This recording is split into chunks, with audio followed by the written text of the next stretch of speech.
whoa. Hello, everyone. Thank you for joining me today for this is the last VTuber Deep Dive that is free in a sense.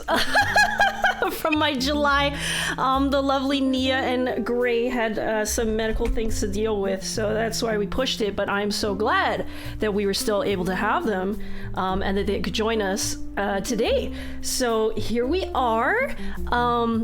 And if anyone is curious or interested, yes, so hi, I am Reika. I am now a vmanager. That's my job. So if you want to hire me, if you want to talk to me, you got things going on about your streams that you're worried about, that you just want to have someone else to help walk with you, figure things out, figure out your brand, your vision, etc., etc., etc.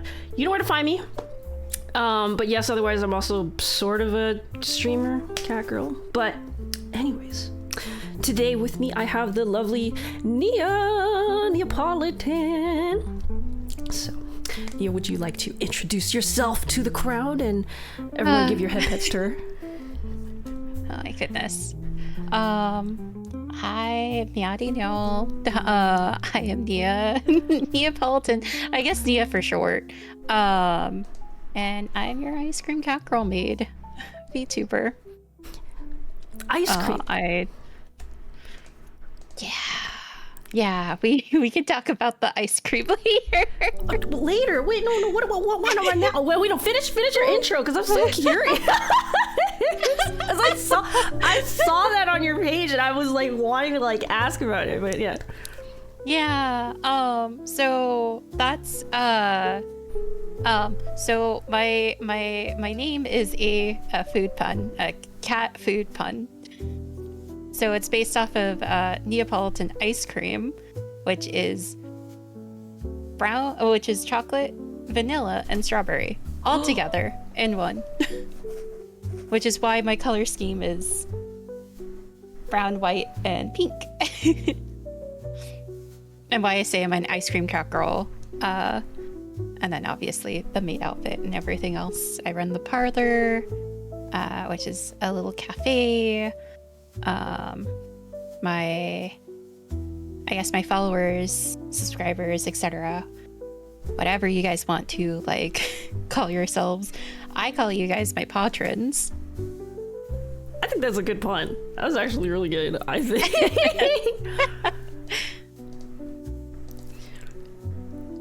Okay, which I totally forgot, but in advance I was supposed to ask you which like cake you wanted to put on the table, but now that you've mentioned it's all about chocolate and stuff, I'm thinking it's just a truffle cake. This chocolate cupcake, and yeah, so maybe that could be like a chocolate tea maybe. So, but yes, hello, I totally forgot to address the chat, but welcome in Gray, Limvy,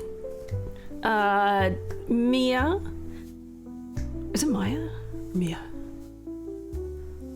Maya Deca? Is it Mia? Hello! Welcome. Maya! Sorry, I keep forgetting. Okay, Maya. Good to know. Welcome in.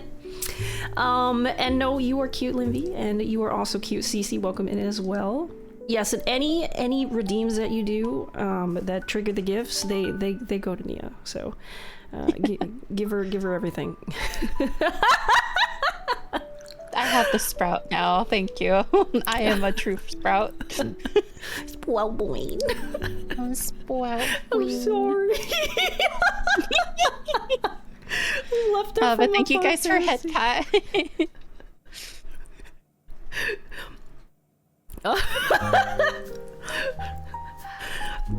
Livy's just doing the works now.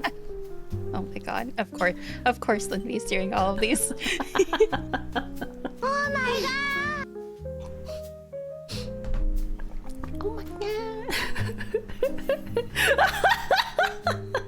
What? Angry. These are so fun. They're actually having so much fun. So yeah, wait. So you run like an ice cream parlor, basically, right? Or like a dessert parlor? It's like it's a meant to be more of like a maid cafe. Maid cafe. They're but like obviously like my moderators are technically like the are like the staff that work there too. But really? yeah. Now, do they have to wear butler uniforms and maid uniforms? Only if they'd like to. That's not a requirement. Well, why not? What? She's like, it's a requirement. Also, I love He's right. you. I am lying. I am a terrible liar. Sorry. So you do have to, right? You do. Yes. Do they have to be dressed in maid outfits, right? Yeah. They should be. They should be. Do they also have to say like "nia" at the end of all their sentences or something, or at the beginning? A joke. I see Tadpole. Hi, Tadpole. Tadpole is a regular. He can confirm. Confirm that they're not wearing maid outfits yet? Oh my goodness. This is action item number 1 is y'all It is a requirement. Decide on Required. Well, because actually this uniform. is an interesting thing, because if I were to actually dive into this from the perspective of like, you know, growing your content and your stream and your brand, right, is like some funny things that you can do to give people, like, talking about this is fantastic, it's great, right, but propagating the joke,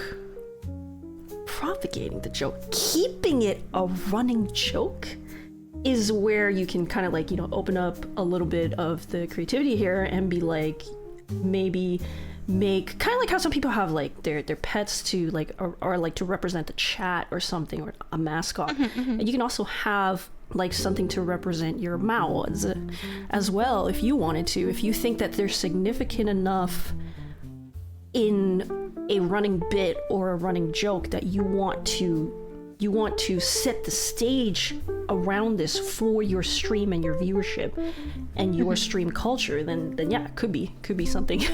You know, Yeah. even just like a commissioned artwork for fun for once or something, right? Just it gets the image there. Yeah, I've actually had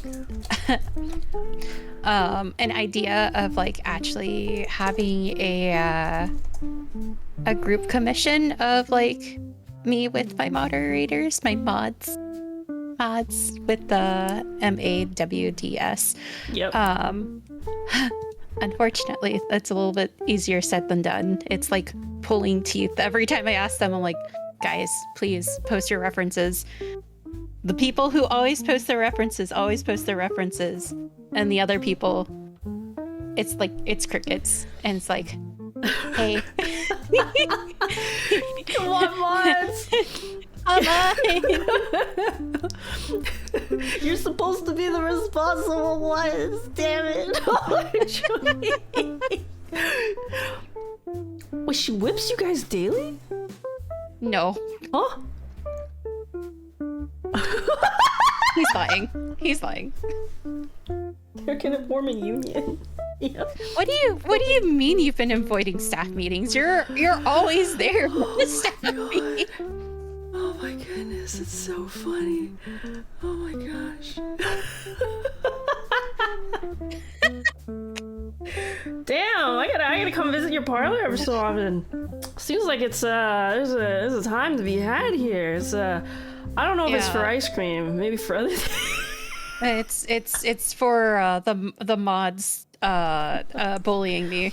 Some of them are very supportive. The others are just like, hey, we're gonna say this joke. We're gonna have a bit right now. I'm just like, okay, we're doing this. Okay, we're doing this. We're scared to report to OSHA. No. What are you talking about? So Faluted Tadpole, how's the tea time? How's the tea time? Tell me, spill the tea to me. I've seen. I mean, I analyzed her streams, but I'd love to hear from the perspective of the tea is immaculate. That's great to hear. Yay. 5-star review right here.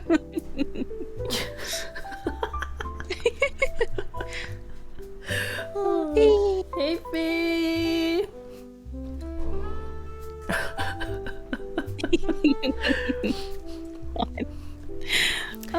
That's so interesting, because now my brain is like going to so many different places. Like what I'm feeling here, what I'm getting here is that there's this really nice, interesting like culture that is already like, you know, in your chat. So what I'm assuming is that anyone that comes in is immediately gonna feel this, right?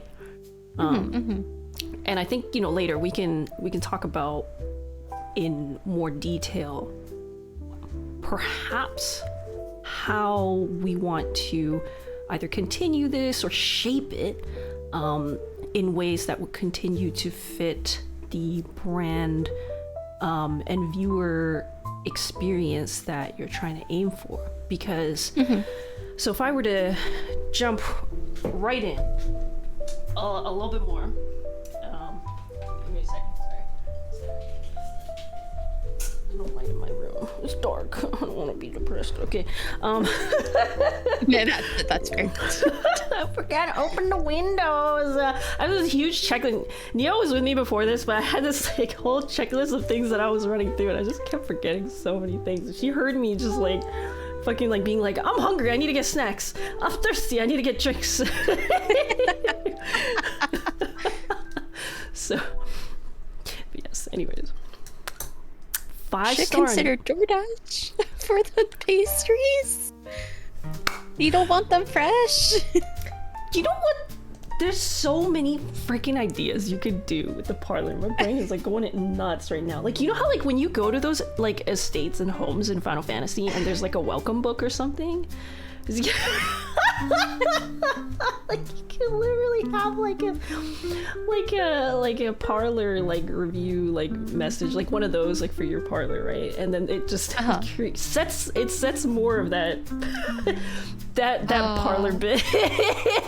I wonder if I should have like I don't really want to like have like an actual tip jar, but it's like a tip jar where it's just like they leave their review there and it's just like it pops up on screen and it's like, user has said this about the parlor or whatever.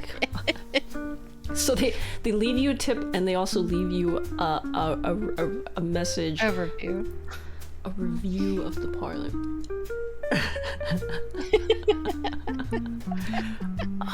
That's interesting.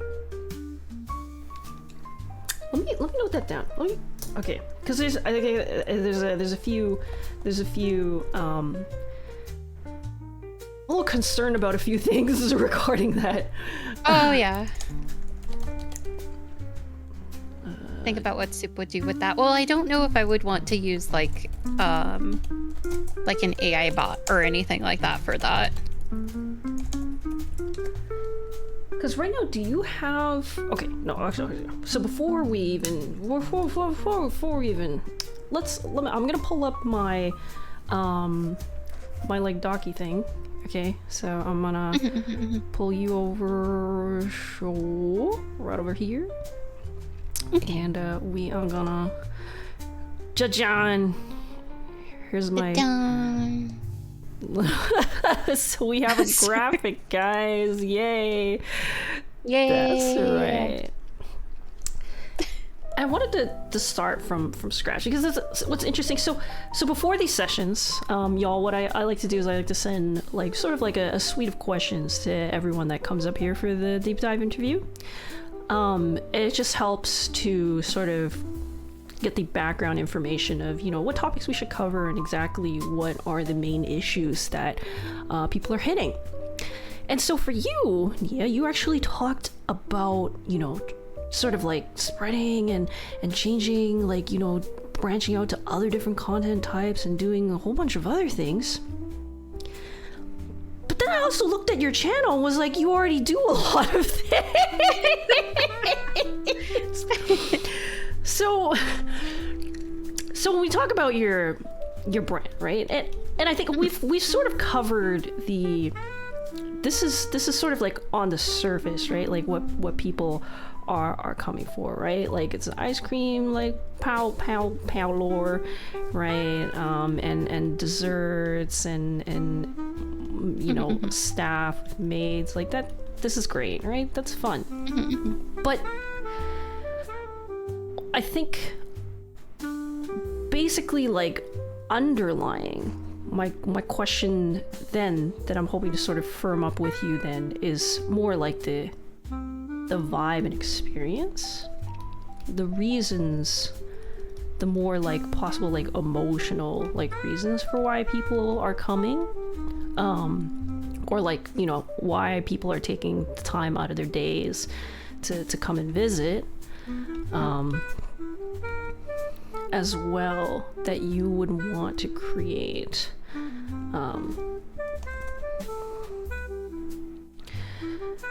But we could start with the simple question of, why do you stream?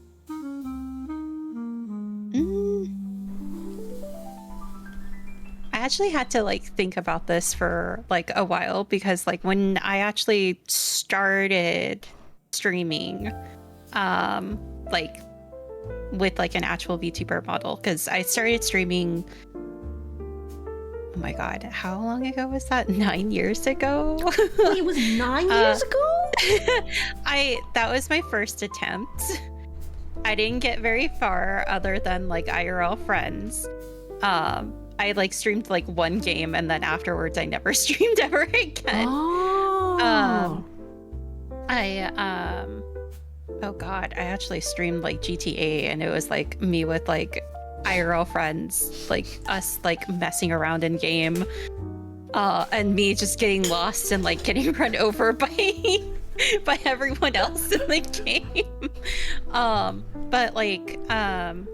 But yeah, I never did that.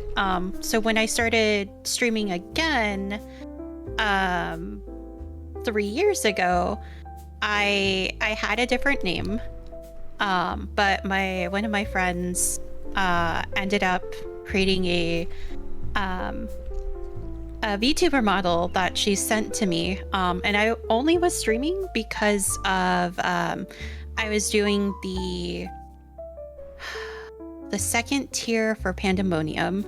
We were doing P5S, and my friends were very curious. My raider friends were very curious of like how much progress my group would be doing. So that was what I started streaming, and then I became this cat girl now. Yeah. And here I am now. Righty. Now. Right? Yes. But you started with F14, just like the rest of us. I started with 14.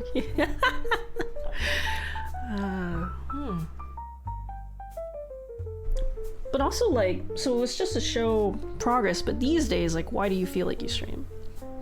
I feel like I stream more for, like, myself now, but I also feel like I think I mentioned this in, like, the question that you sent me too. But I remember when, like, I was younger, just being able to like sit in a stream and just like chill and like, or watch like a particular like streamer on like YouTube, regardless of who it was, but just like feeling welcomed and like comfortable in like watching that content when I'm not doing mentally well. So I kind of like wanted to have like kind of provide like give back to like the community that gave to me. So it's just like, hey, maybe I'm not doing well. Other people aren't doing well either. So let's play a silly game. Let's be silly and you know, forget our troubles for like a hot moment. Let's just like, let's have a good time, be comfy, be like welcoming, etc., etc. So that's kind of like why I stream. Perfect. That is perfect. That's the reason why you stream. And that right there, this is a perfect like mission statement for someone who is looking to grow their stream, because it factors in two things. It's you, what you like to do, what you want to do, as well as what viewers want. Because sometimes people will have trouble because you're streaming literally for yourself. Like, I want to play this game, so I play this game, and I don't care about any of you or curating the experience for you. And the flip side is like, oh, you guys want me to do this, but I don't want to do it, but I feel like I have to do it because you're asking me to do it. Mm-hmm. This one now is you have a mission statement of you want to create sort of, it's a little bit like a community supportive, comforting, escapism kind of like support zone, right? It's comfy, it's chill, it's very welcoming. So it encompasses the vibes that you're giving, it encompasses your mindset when you talk to people and deal with people and choose your content, and also would encompass the types of like interactions and boundaries that you would have to put in place for your stream. Mm-hmm. Because if someone is there to be, silly and to be welcome, if you're not providing that in your streams, then that's, it's very easy to be like, this doesn't align, so we're not gonna do it. Yeah. Oh, this is perfect. Well, that was easy. Yeah. And so I think you've been kind of doing that already with the types of games that you've been playing, right? They all tend to be very like comfy games, and you also do like a just chatting segment as well at the beginning, most of your streams as well, where you also just talk to people. So, well, that sounds great. It aligns. Some other tips that I've gotten from like my other VTuber friends that they're just like, hey, I do this at the beginning of my stream. Maybe you should do that. And I'm like, cool. I'll try that. The just chatting? Mm-hmm. You also kind of mentioned, though, that you weren't necessarily sure about what to talk about, though, right? Yeah, because like there's like some days where like at like some days I'm able to like talk about like my day where it's like, oh, hey guys, something bad happened. Here's this thing that happened to me. I hope you guys are having a much better day. Tell me about your days. Other days I'm just like head empty, no thoughts. Hi guys. I don't have anything else, like no updates, no nothing. I have nothing to talk about. Let's go. But then let's see. And I usually do this for every game. But mainly in particular, it's been pointed out whenever I play 14. I think there is a stream a few months ago where I went on a side tangent for 40 minutes and I was just running around in Solution 9, and just having like a side conversation with chat about, I can't even remember what it was, but it was like for 40 minutes is like we had this conversation. Mm-hmm, mm-hmm, mm-hmm. I think that's, so if you look at this mission statement, right? Does that not answer why? Nope. Yeah, that does. Does this make a lot? Do you see what I meant by it's really important to have this statement?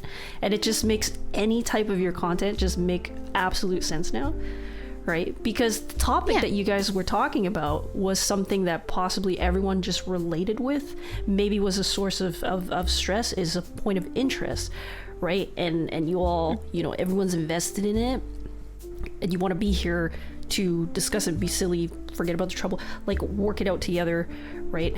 While having a chill and comfy time, right? Right. With you. But this also kind of, because this is the main thing, right? But then there's sort of like these sub like reasons for why, right? And some of the things that sort of seem to like stand out to me is like there's a lot of like wanting to like help and support you too. Right, which is it's not a bad interaction. It's a good interaction as long as it's, you know, managed properly. You're definitely managing it very well. But this is nice because, you know, people want to be around you, and also to provide. Because I see a lot of the games. Also, when you mentioned your friends with the GTA back then, telling you what to do, and then the date everything too. I saw like, you know, Cal and Kit were, you know, telling you what to do, and I was like, oh, seems to be a funny theme going on here, and it works.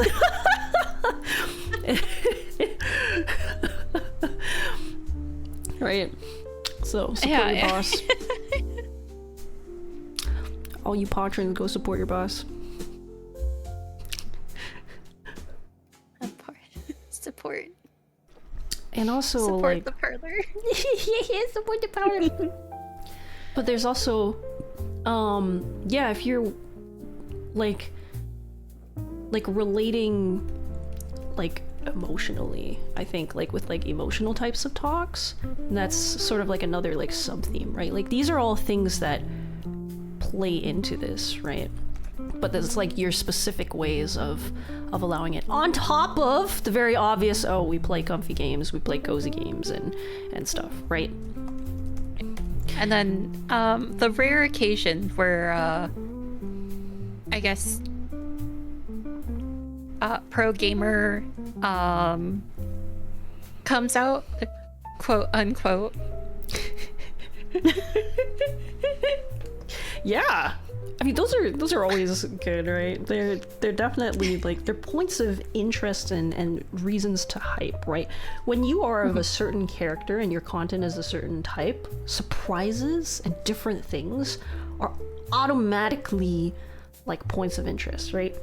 But it's, you know, it's interesting because when you yourself are the one who's running your stream, then it's also sort of up to you to figure out how, and if you want that to eventually become part of your brand, if you want to integrate it more into it, which you've also mentioned, that you said you actually wanted to sort of branch out and possibly play some of those other games, the non-cozy like FPS, which that wasn't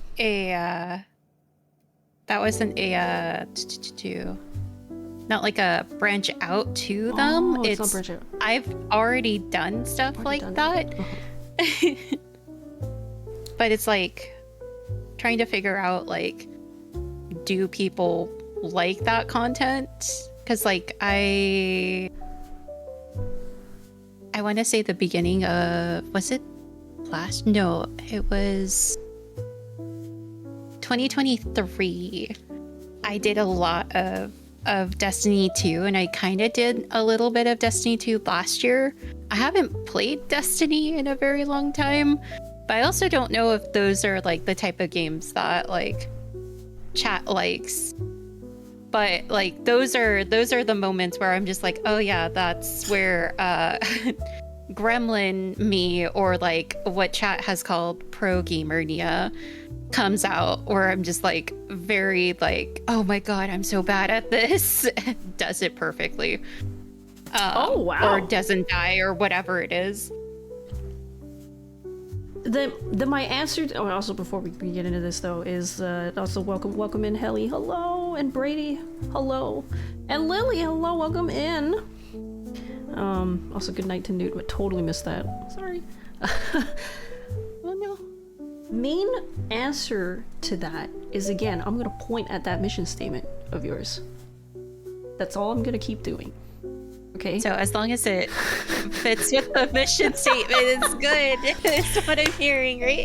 Because the thing is, like, when we're talking about you, like, as a whole, if you want to be growing, right? So when we first start, right, we most of the time, like some people, they'll have visions of exactly what they want to do and they go with it. Right, they're like, they know exactly what kind of like vibe and space they want to create and what type of content they want to be doing, and then they do that. With you, it sounds like you came at it more from the direction of like it was people asking you to do it, and then you realized, hey, you kind of like doing it. And it's fun and you want to keep doing it, and now you want to, you know, continue to like grow more and grow a community. And so what you some other people will say, oh yeah, you just always listen to what community does, but again, like that's, I feel like if you want to have a solid brand, you need to make sure that anyone who comes in can sort of get a handle on you and who you are. And if you are, there's so many types of like game choices out there, right? Like if you're already doing a good job of making your name, like you've already made your name by having like all these shorts and clips and everything through 14 and everything, if someone new comes in, how do they, it's like, you know, when you apply for a job, like on your resume, if your resume is all over the place, then you're not creating a nice, cohesive, palatable package representation of yourself, and people are going to forget you. So you have a nice visual package already that screams like comfy and chill and cozy. So that already helps your case. But then when it comes to like the type of content, right? If you want to be steering towards that kind of content in those moments, then to me that feels a little bit like it's like a different era. It's like now you're moving into maybe a little away from the more cozier thing and into more of like the as you said, like, whoa, pro gamer, you know, Nia era, right? Because that's why people want to be dropping in, right? Like, what's their reason for coming to watch you? Is because they want to be watching your pro plays and your, you know, you see what I'm trying to get at, though, right? It's like... Yeah. Because no matter what, you're always going to... When you ask for feedback from people in the viewership, you're always going to get very many different scattered responses, because every single person is going to tell you from their very personal perspective. And it's all gonna kind of not, it's not gonna be like a clear answer. It's like, should I stream this? Yes, no, like it's not gonna be, it's, so you then kind of have to sort of like go a little bit further to step into their shoes of be like, you know, what kind of person are they? What kind of personalities do these people have, and why are they coming? That's why this mission statement is so important, because this is an all-encompassing answer for all of your crew. And if you start to change your content type a little bit too much, then yes, there might be some tension, right? Because, you know, some people are not going to like it, or your message is going to be conflicting. Right. But it's possible to do it. You just have to manage it properly. You are the one, as a streamer, who has to send out that communication and that messaging to people by recognizing and predicting this in advance.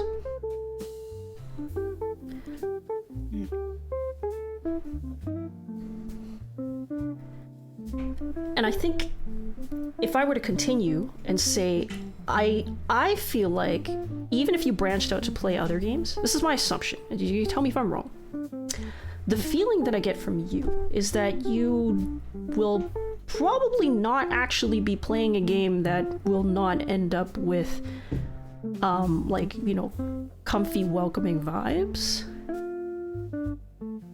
Because I just feel like you're good at saying no to like really extreme stuff, like not like me or something who gets roped into fucking horror games. Oh yeah, I think, oh my god, I think I allowed one person to talk me into playing Phasmophobia, and after that one time, everyone's like, oh, you play Phasmo, right? Why don't you play Phasmo with us? And I'm like, I did that once for that one person. Never again. Never, ever again. Yeah, because there's two parts. Anytime you're choosing, I feel like there's two parts. Anytime you're choosing what content to do, right? There's you and your personal boundaries and comfort, and then there's yeah, does it fit the overall vision of your brand, right? Because if you, let's say you were okay with Phasmo and you did it like maybe like once, once every other time, then that's fine, because it's like only factoring into like 10-15% of your image, right? The rest of it is still, super chill and comfy and everything. You're giving, that's like the spice part, that's like the toppings, right? But you still need to have the base, the fundamental there, right? The reason why people still keep coming back to you, the consistency in all of your streams and the experience that you are providing to people. So that's why I keep pointing at this. You've already answered it for yourself. I already have it. Yeah. Sad times Phasmo with Nia sounds fun to me. No. It's okay. So it can be silly, because I have been told that my reactions are what makes people like stay. Oh, thank you.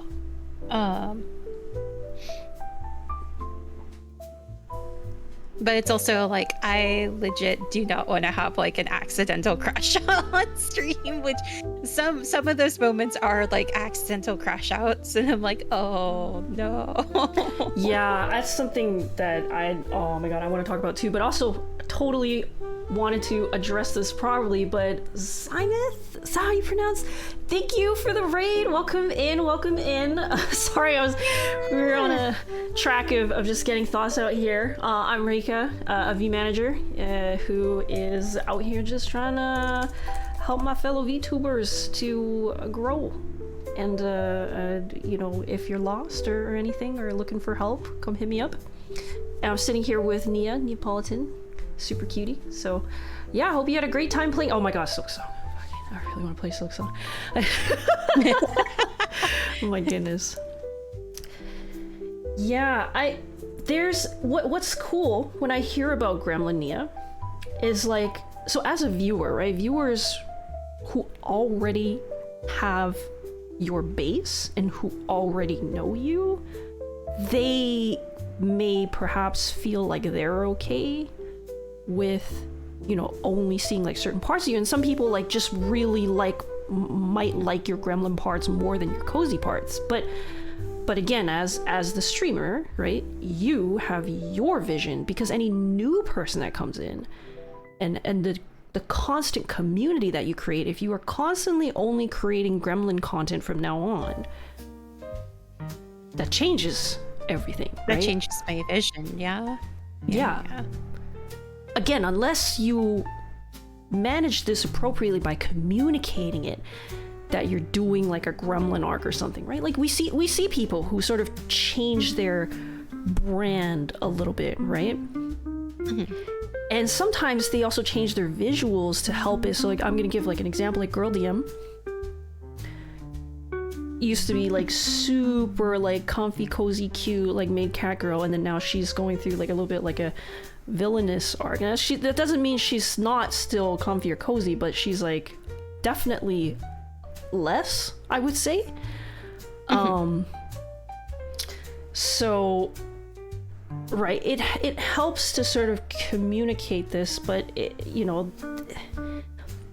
it's up to you to figure out how much you want to play into it, and then this way you can also manage all the requests and all the viewers going like, I want this, more of this from you, more of that from you. You can right? You'd be like, well, that doesn't really fit into the vision, so maybe I can do it 20% of the time or something, right?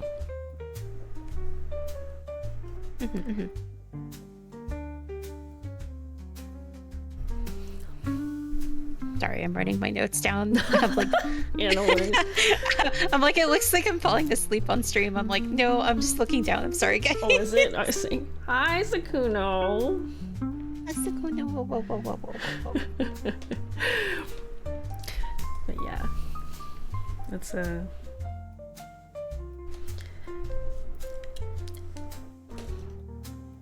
I think that's also like, because you've also talked to me about how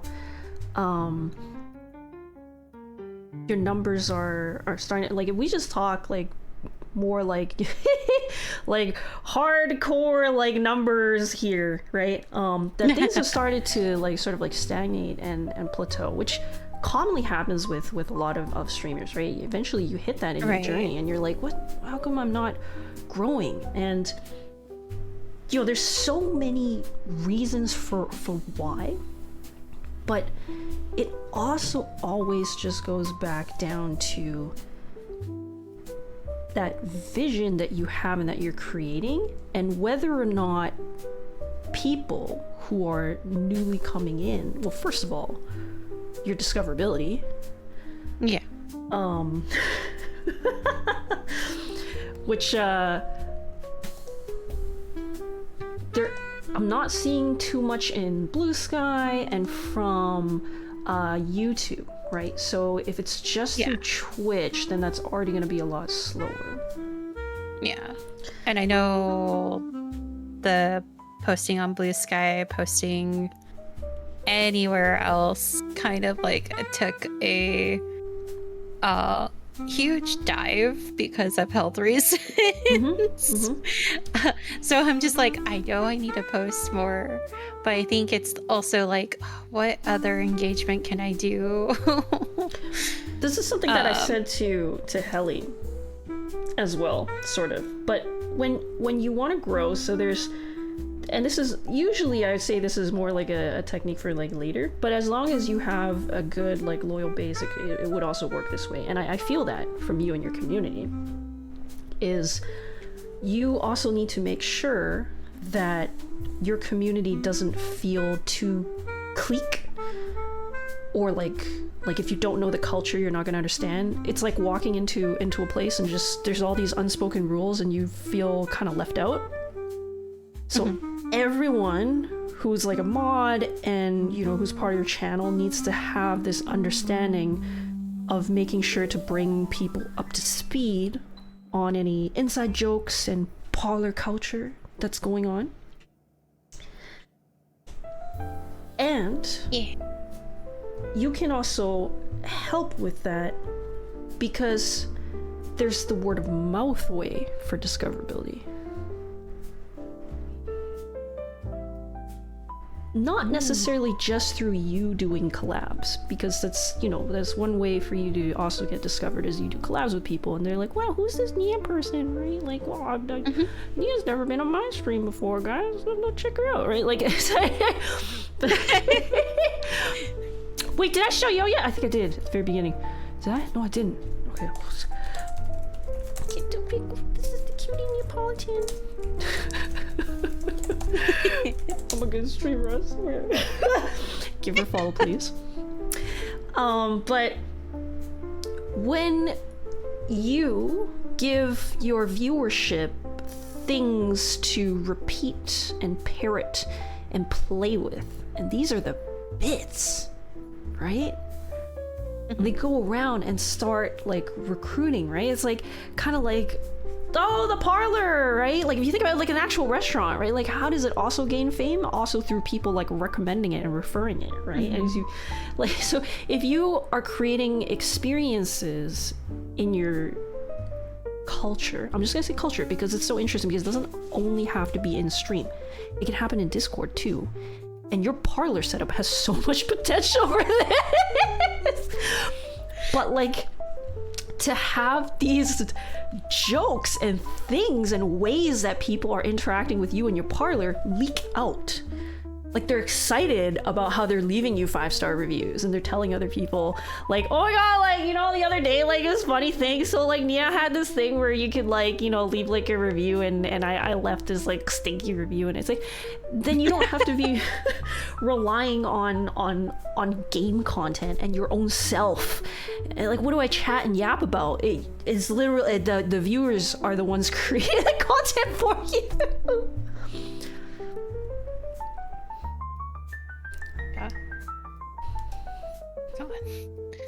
I'm thinking of like certain like in jokes. I'm like, oh yeah, I need to probably talk more about all of those jokes too, for like newer viewers and everything else.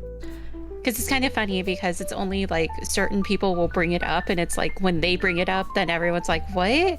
Where did this come from? And it's just like, okay, let's get you guys up to speed. This is the lore of this particular joke.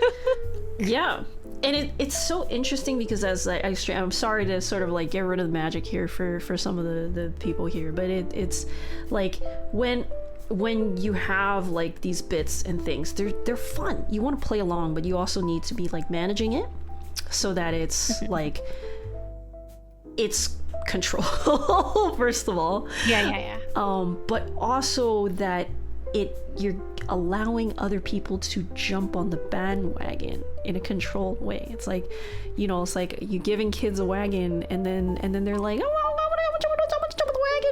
And you're like, all right, well, here we go. You know, I just have to make sure none of you all die, but we're gonna have fun, and you know, I'm gonna watch over you kids, and I just want you to have fun however you want to have fun. If you want to have fun by jumping on the bandwagon, then okay, all right, you know, we can do that. Like that kind of mentality. Y'all want to wear maid outfits? Do you really? Do you guys really? And then you can plan and project, like, you know, and it's so fun because this is also why people want to continue being a part of something, because if they were there to help you, persuade you to, like, you know, get made outfits or get a commission done, and then there's something that formalizes it like a milestone in their face, and they're like, me, do you see that? I caused that. I was a part of that. and then they move on. There's like a next thing, right? And then eventually your community has like this history, right? Like, oh, you remember those times when we did this, and how much things have changed and evolved, right? And then the next thing you know, you turn around and you're like, oh my god, there's a giant family here. We're just one big family moving together, creating your own things to hype about and have fun with in life.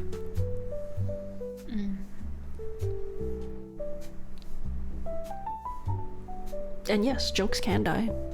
Don't worry.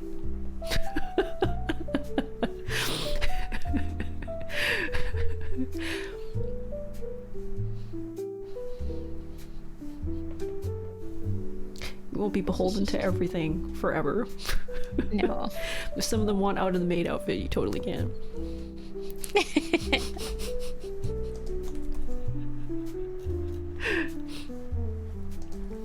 Alright, so I'm gonna send this to you. Did you have any thoughts, like, on all this? Like, No, it kind of like makes a lot of sense, and it's like, as you kind of like pointed out, you're like, oh, you already do this. And I'm like, you're right, I already kind of do this, but like obviously with like getting like newer viewers up to speed with like the older viewers and everything else too, like doing that probably will be a little bit better for when I do have someone brand new coming in.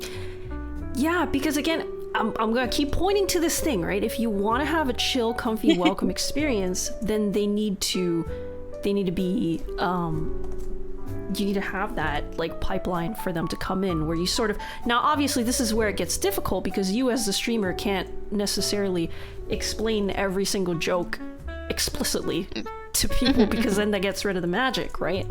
Right. So then, but then you kind of need to like figure out, it's like that improv, like yes and type of thing. Like, welcome in, and here we are, everyone here is all, once again, talking about trying to, have trying to eat ice cream with their hands instead of with spoons. Don't tell me you're one of them. What do you think, right? Like, creating a pipeline for them to go join the joke and join the it's not really a cult, but like a culture. Like, oh. Sorry. I saw Linby. I'm like, yeah. Oh, the one I immediately thought of was Pancake Wars. Yeah, the Pancake Wars. There we go. Exactly. There's so much. Go ahead. I was the one that came to my mind was Pound Cake Gate. Huh? Brady will know. Tadpole might remember this too. Yeah. I'm like, I don't know if I should explain that or wait until later to explain. But like that. Just go for it, Brady. My channel's very free. It's very free. Well, here's the thing: is that it's not. We'll see if this actually gets through. So. Yeah. We were talking about different types of cake one day, and Brady mentioned pound cake, and Automod was just like, we're withholding this message. You can't send this message. Oh my God. I'm just like, what's wrong with pound cake? What is going on? So everybody in chat just started saying pound cake, and I'm like, guys, please. I can't. You all know Nia is a PG whatever 13 streamer. You can only talk about pound cakes on Thursdays.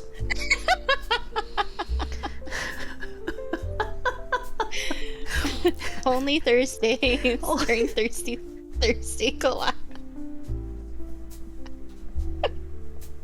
And see, I thought that was what was going on with Twitch. But the moderators, this was before Brady was a mod, but the moderators were able to say pound cake with no problem. And I'm like, what is going on? So was it another bot that was striking it?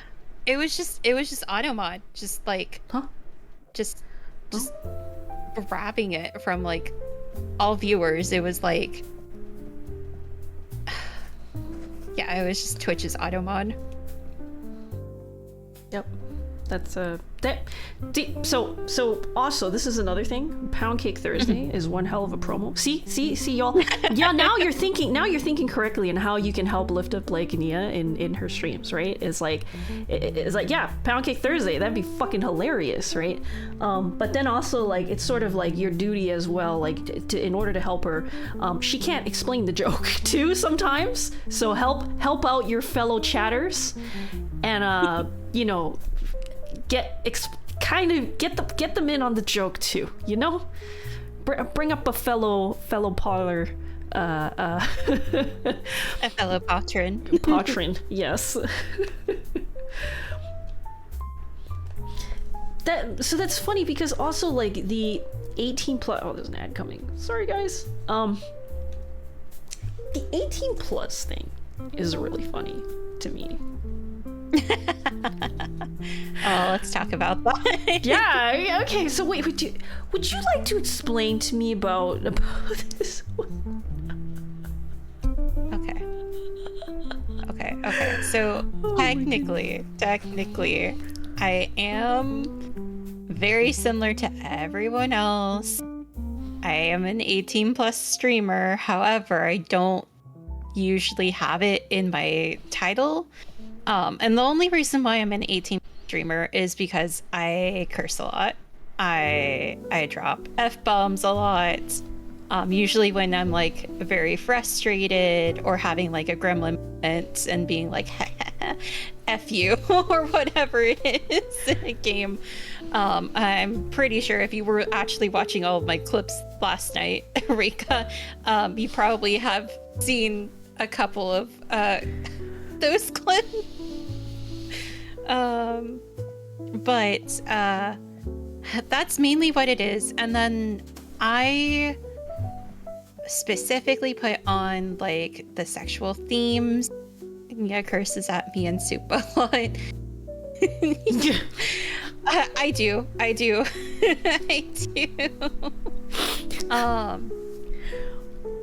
I put on the sexual themes tag when I have particular people in a collab. So like I don't want to like. Well, you have lewd friends. We all know I who have they lewd are. friends. I have lewd friends. Go on Thursdays, you'll see who they are. Yeah, and it doesn't even matter. Like Chaos Crew, lewd friends. Not all of them are lewd friends, but Chaos Crew and Thirsty Thursday group are majority of them are the same people. So it's just like kind of hard. Thanks for the sub, Livy. Sorry about the ads. So it's just like I have to like turn this on just in case if you know, some of my usual viewers are just not into that, so that way they know it's just like, hey, just FYI, it's mainly for these other people. I can never be I think when I first started becoming friends with other VTubers, when I got yeeted into the XIV tuber Discord and then became friends with some of those folks, I had a friend. I was very close to one person who was still trying to figure out their own brand, and they were trying to be like a lewd tuber. And then I tried to do that a little bit too, and then I was like, nope, this is definitely not for me. I will never, ever be a lewd tuber, ever, guys. If I ever do become one, I am dead. That is not me. That is me. That is not me. I am that's the imposter. Send them out. She's dead. She's already been. I'm dead. She's been murdered and impersonated. Oh God! Oh no! Oh no! But yeah, I myself will never ever be a lewd tuber. It's just not in my own personality. And I think that's the reason why I still have, like, even when I'm having, like, my gremlin moments, I have the chill comfy-ness. Mm-hmm. That's just how my personality is. I'm not very lewd. I'm only lewd when I'm in an environment that encourages that. And even then, I'm just like, oh God, what did I just say right now? Or what was I tricked into saying right now? Yeah, so that's funny to me. So what I'm curious. I'm asking you because you've already mentioned you've got a lot of, you know, more mature friends. Heck, even your community is on the mature side too. Mm-hmm. So I'm really wondering, why not just leave the mature on all the time? Just leave it on all the time. Yeah. Be like, is there a specific reason for why you wanted to because I'm thinking more not from you. Okay, so like, you're not a lewd tuber, fine, right? That's great. That's your boundary. But for the viewers that are coming in, like, you're specifically trying to, and this kind of also came up again with like Grable, right? Is like, if you are specifically trying to have a non-18 plus audience, they're kind of a little bit like exclusive, right? Because you can't anyone that's coming to you that's under 18, and then you pop on an over 18 stream, right? It's like they're not meant to be there because all of my streams are technically over 18. I just don't. Okay. Yeah. So it's just that tag is there. There is a mature content tag on all of my streams. It's just specifically when lewd friends are around, the sexual themes one does get popped on, and it's more apparent of like, this is 18 plus, do not be here. Huh? But you're saying to have that all the time? Just have like, make it very, very obvious that's always 18 plus? Oh, no, not necessarily, because it depends, right? So now I'm understanding better though, because I wasn't sure if your stream was always like a mature stream or if you like turn it on and off depending on the content you're going for. Oh, I don't turn it on or off. It's just good. The sexual themes specifically. Mm-hmm. Like, you know how like OBS has like, hey, do you have this stuff? And it's like, okay, fine, I will turn this on for Twitch. Oh, no, this makes sense then. Now this makes sense. So this is good. So yes, is anyone that's coming in, they'll know. I mean, the term 18 plus could mean many things, but I think you're making it clear that 18 plus means this specifically for now, right? Because there's other things. It could be like gore, it could be right other heavy like depictions of like drugs or some shit. I don't know, many other categories. So but I don't know if you have putting 18 plus. I would say this is more like a nitpick, but it's like again, it's a little bit misleading because your streams are always 18 plus. Okay. So, but I don't think you want to be like, sexy time, but I think as long as you put like, this is really good, what you've already done, but if you're saying like Thirsty Thursday, that in and of itself, I think is pretty clear, right? And it's funny because I think of actual like maid cafes and cafes where they actually have like the like, you know, the after dark time, where they change up their content a little bit, not a lot, okay? No, for anyone that is questioning, no, it doesn't go there. But you know, they can change themes at night or on certain days. So like this is probably kind of like what it feels like to me, is like it's like a parlor, like, you know, Parlor after dark, or like Thursdays. Thirsty Thursday. It's like the one day where you can come and like lewd jokes are abound. Yeah.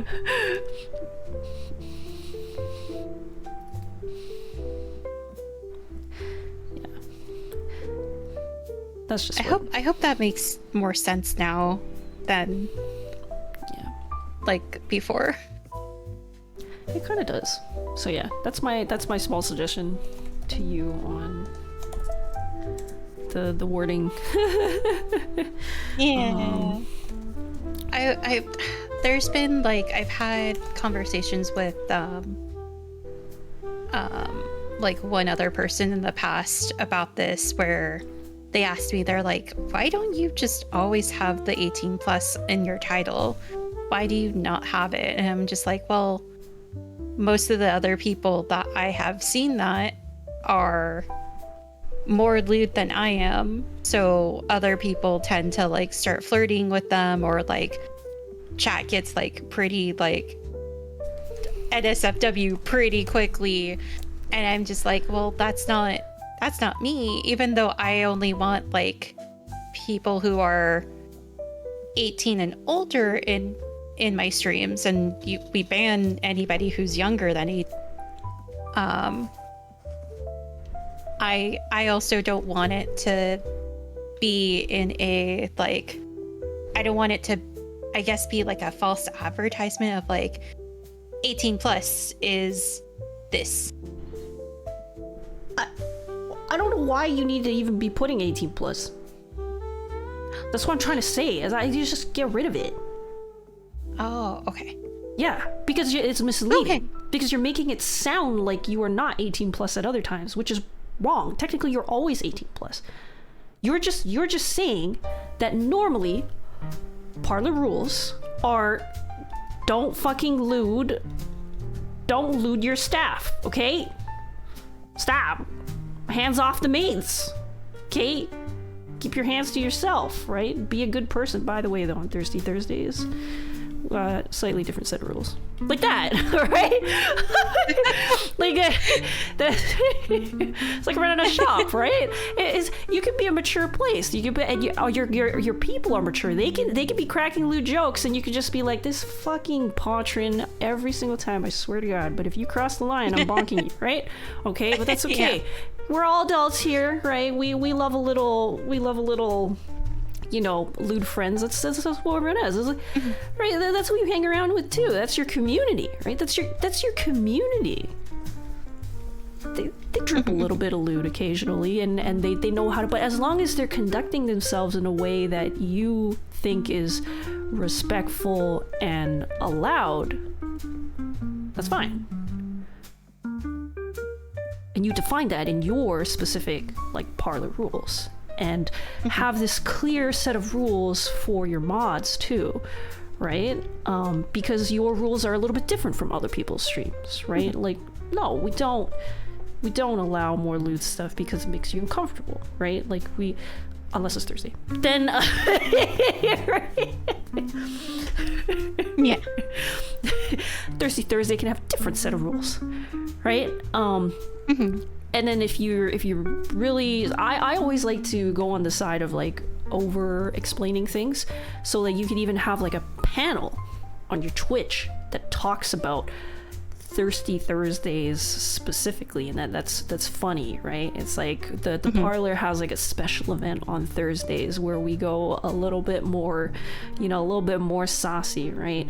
All the typical rules apply, except now the content is gonna be, a little bit saucier. So come join for that kind of time, right? So obviously they're still not gonna be looting you or looting other people, but now you're allowing more lewd jokes because the content itself is lewd. Yeah.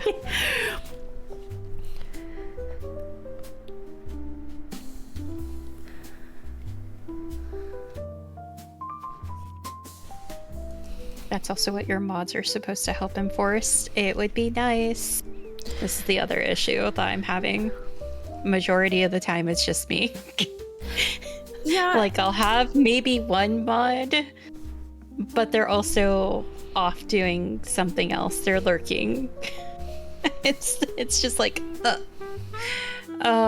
which means I might have to start looking at adding more mods.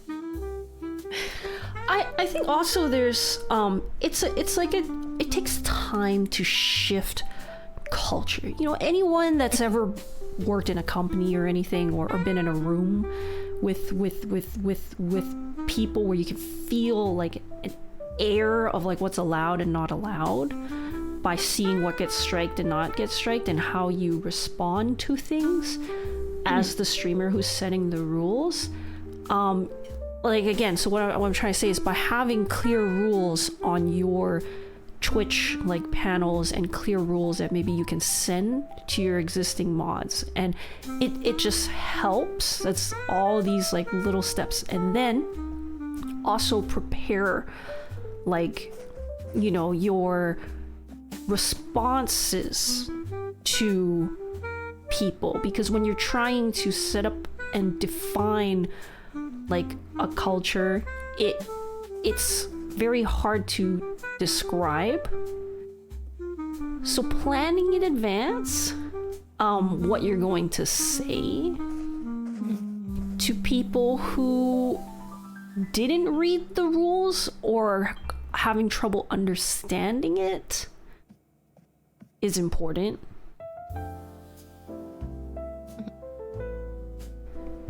And then also what's good as well is continuing to take in the questions that people seem to be asking, because then maybe what that means is your rules are missing a line, or it's ambiguous, or needs better clarity. Because ultimately, what we want is for people to just glance at the rules, jump into your chat, and it's instantly kind of apparent what's like, you know, allowed and not allowed. Or they have like guide, like you say, if you're not sure, ask first or something like that.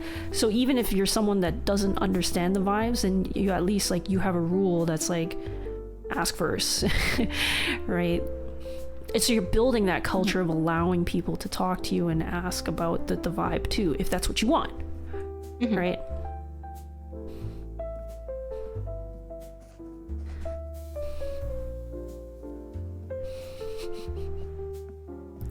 What is the Kuno being called up? Hello, Lonesome. Hello. It's because I mentioned, and it's not just a Kuno, it's like majority of my moderators. They'll lurk in my streams. Like they're there, but it's like, cool. I'm still mainly moderating my chat at the same time while I'm trying to stream. And this is very difficult because it is sort of like a free volunteer work that they're doing, right? And you gotta treat your employees with care. So, but you know, you are running a show, and so I think it's good then to make sure to communicate what is the correct like understanding and expectation that you have with each one of the moderators, right? Is like, can you expect them to be there, or is the expectation that they don't have to be there? And obviously the more that you are leaning on and requesting from mods, probably, you know, the better it would be to give back to them too, right? So that it's a two-way street. Or there's another way. It's not just giving back, but it's like including them in your adventures forward. Again, that like sense of belonging and like importance and like being a part of the growth of your channel sometimes is all the reward that people need too. So it's kind of like creating like a incentive for people to come and help you out more, as well as just being clear with each person. Because sometimes, right, they might be like, you give them a set of rules and they'll be like, well, I don't even know how to mod this. Like, what am I supposed to do? Like, if someone starts being lewd, like, do I bonk them? Do I go really hard on it? And so it's like, it's not just a set of rules, but it's sort of also giving like the blueprint decision tree that you yourself have, except for the mods. It's like a mod like guideline book. How to meowed on, you know, Neapolitan stream.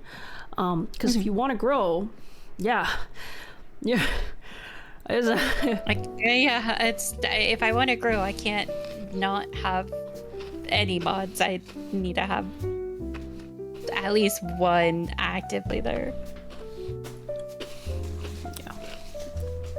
Ava Spera. Yeah, no, that's not the problem that's happening right here.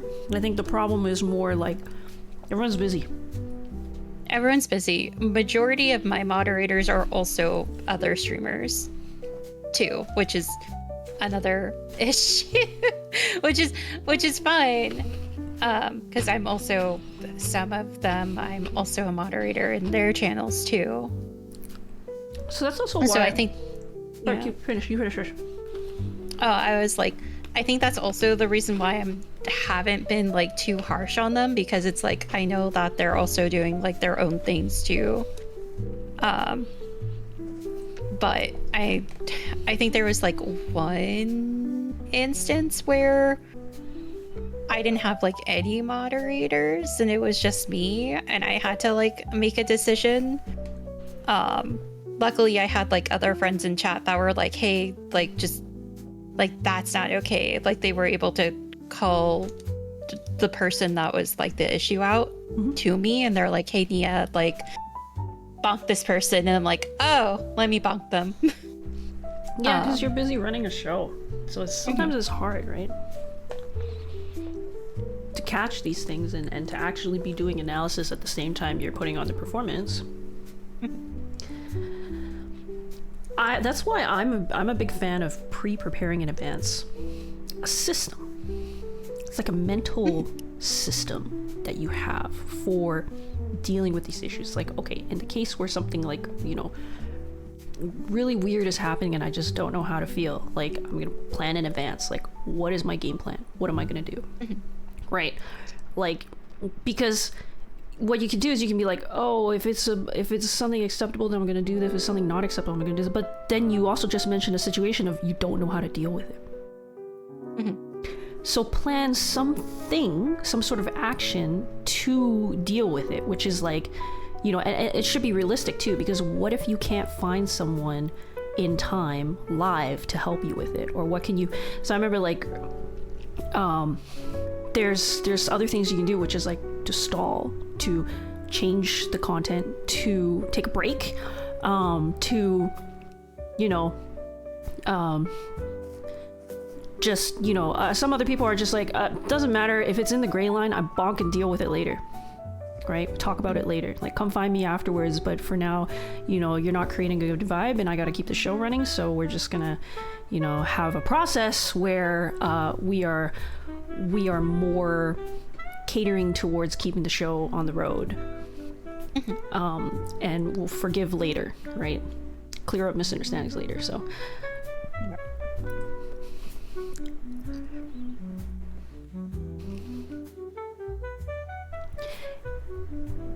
and there's also other things that you can do. Again, when we talk about building a culture, right, it doesn't have to just be you using your words and these mod actions to build that culture. It's like, I always have this really wonderful example from Giga. Like how she was saying, like, whenever someone like cracks a lewd joke, she has an emote for that. And it's her literally like staring up with like a deadpan like face from reading her newspaper.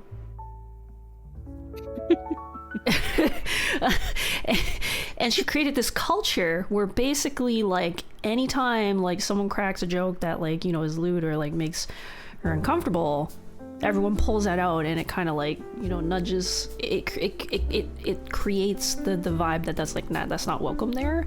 And then you don't necessarily have to be relying on all of this, like, you know, oh, sorry, I don't feel comfortable because you are crossing a line, let me reiterate my boundaries and state my rules and everything, blah blah. Like, you can think of ways to enhance your show, right? So think about this, right? How can you keep this while handling things that are happening, right? And for someone like Lucy Pyre, whose content is literally all about, you know, making fun of people and coming out of left field, it's so easy for her to fucking turn anything into content, because it's literally, that's her content, right? So it's her brand, right? Like, which is great, right? It's for like these more like nuanced like mission statements, then it's where you're really trying to keep like a very specific vibe. Then it's a bit more difficult to make a experience that still feeds into it. But once you achieve that, you're like set. That's like the smoothest train ever, right? For you and your viewers. Thank you for the follow, Reaper. Welcome in.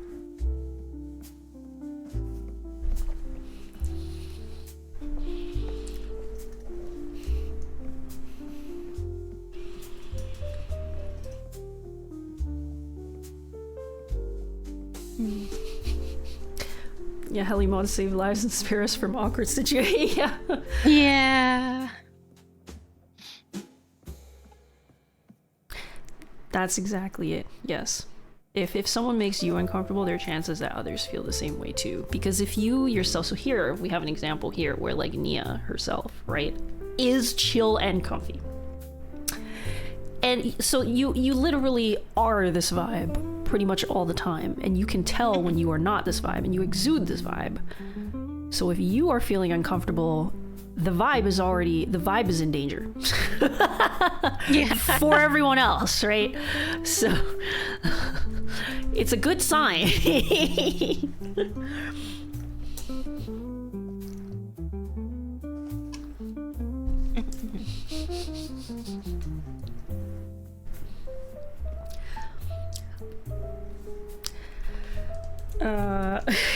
Anyway, sorry, Isaac. Sorry. I don't know if you had any of your thoughts on this before I move on to the next topic. No, not. Thank you.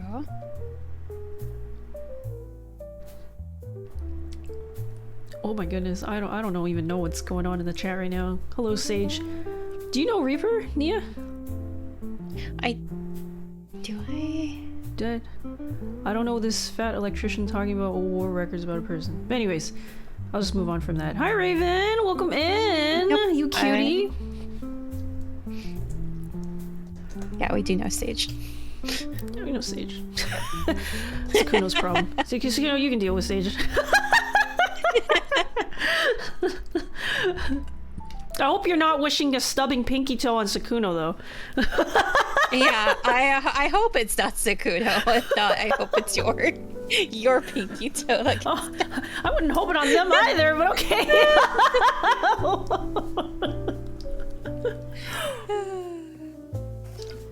That's a rough thing to have happen to you, to be completely honest. Look at that! Wow! Nia, oh my Raven's goodness. just like, what? Oh, sorry. I saw Sage and I was like, man, it's on site. I'm kidding. Do you stream on Sundays? We have a Sassy Sundays for you or something? Sassy Sunday. I do stream on Sundays now, but that's 14 raid, so it's like I can't be sassy. Damn. Sassy Saturday. Maybe Sassy Saturday. Sassy Saturday. Oh, there you go. So if I were to move on, because I think there was another question that you were very, very, very, very interested in talking to me about, was the merch and the other stuff. Yeah.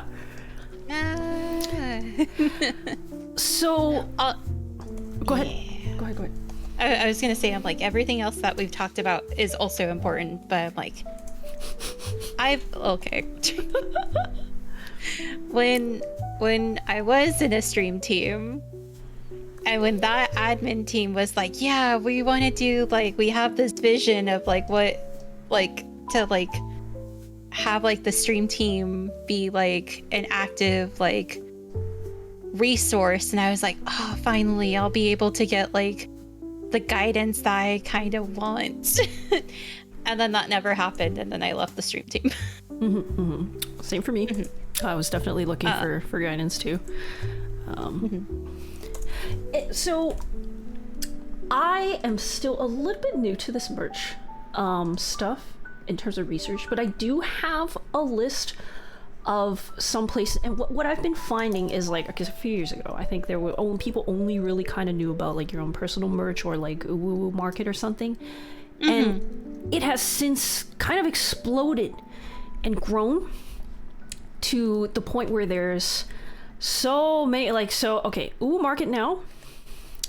So if I were to show you guys, Uwu Market now has the ability for you to pay for your own package, essentially, to be hosted, right? But I think that's like, unless you were like a large creator and they kind of just like, you know, invited you or something. But now this is kind of not really like a super viable option for people, unless you know, you've got them dollars. So unless you got them dollars, and the funny that you mentioned this, they ghosted me. They sent me so many emails saying like, hey, we've got this thing, and I was like, but what about, did you get my email when I was asking you about this? I had questions and you guys never answered. So it's like, I do know about Uwu Market and I do know about this, and it seemed like pretty good, but I'm kind of not wanting to go through Uwu Market just because they never responded to my inquiries prior to making a purchase for a merch package. Yeah, well, that sucks. Yeah. So I'm gonna blast on through to another one that I had found recently, which is called v.lol. And so this is actually they do something similar where you can set up your own package as well. It's cheaper than Uwu Market, and it's also started by two other VTubers who were unhappy with the existing merch store options and the revenue splits. So they offer a few packages too, and I'm just gonna quickly send their website link here in Twitch for anyone that is curious. And we also have another one from Raven. Let's take a look. Yeah, I'm gonna get to that, Raven. I'm gonna get to that one.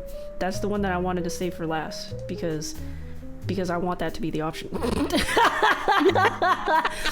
So, and then there is another one that I also found recently that is called Voshi.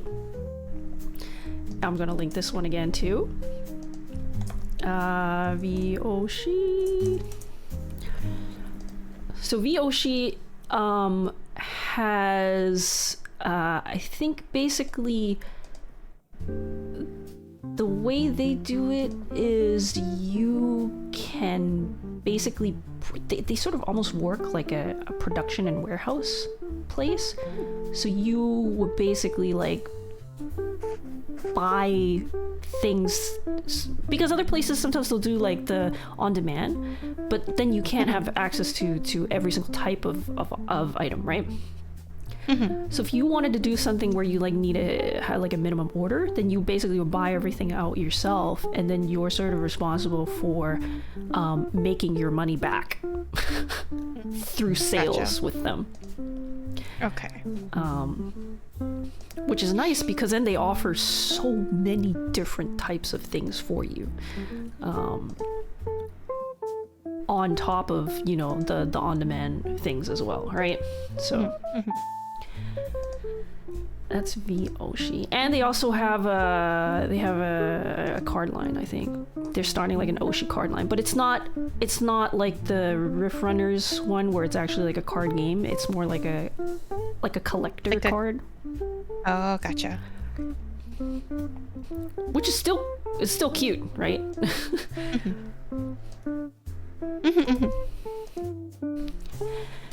And there was another one as well that I just came across, and I haven't had time to take a look at what they offer, but it's called TrueTuber. So I'm gonna leave that there for people to go and do your own research on, because I have not done it yet. But yes, the one that I wanted to focus on the most, that I personally would recommend for anyone that is trying to start out with merch, I would actually suggest you go through Fourth Wall, and this is actually also through Stream Elements.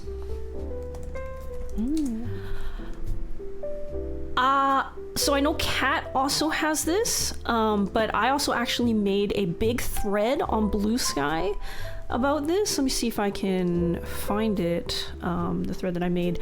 But basically, the way this works is it's fully integrated with Stream Elements, so people can, you know, easily get into your merch shop, and it's really easy for you to like set up a website, and there's like an online designer. They have so many different like merch options for you to choose from, but it's less VTuber focused. It's more just like a general merch shop.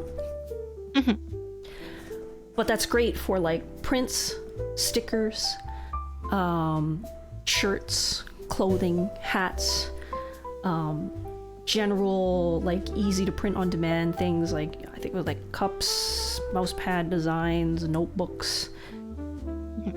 it's a great way to get started. And then I think there's also a way for you to host and possibly like fulfill things as well, or link to another shop. I forget because I didn't go far enough yet. But then you can also control like discounts, package, just like if you order over $75, then I'll offer you free shipping. You can also run campaigns. You can run like giveaways. You can basically have a wallet where you load in money, and then you say like, I'm okay with taking hits, you know, and paying for, you know, the difference for things as long as I'm making sales, because then this way you can also get your name out there more, etc., etc., when you're running a promotion or an offer or something, right? Mm-hmm. They also will clearly show you like what the price is for the item, the base price, and then you get to choose how much extra you want to price the item and how much profit you would make from it.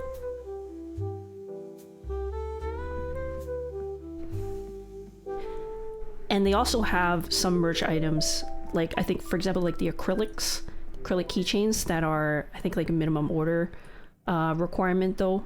And I forget the details for how that works, but Fourth Wall is like a really solid thing to get started with. Costs you nothing.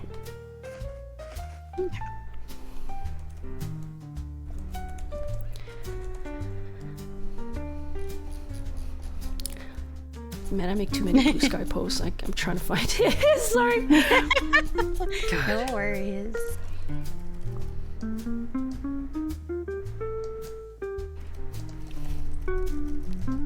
Yeah, no cost of entry. So basically, and you know what's even better? When I first started with Fourth Wall, what I did was I just took the existing artworks that I have. You have to have merch rights for these, okay? First of all, number one, right?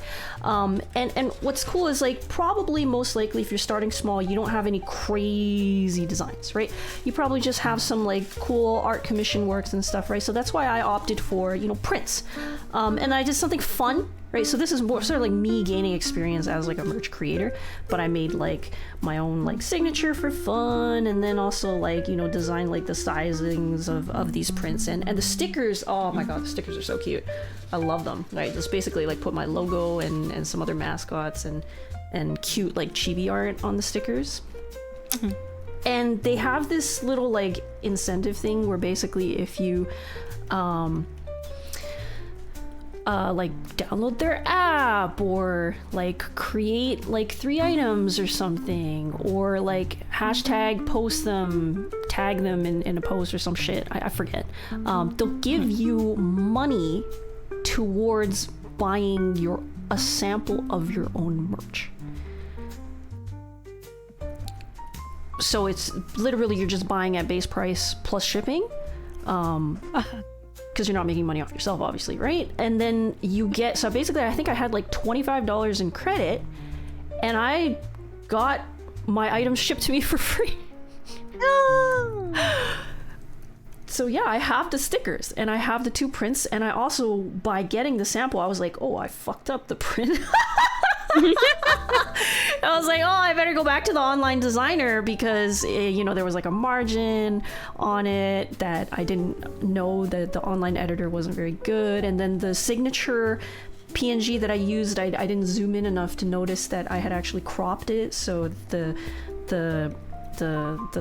blur, gradient blur, like on the outside of the letters was actually chopped off, and I was like, oh, better fix that before someone else orders anything. Yeah. Like,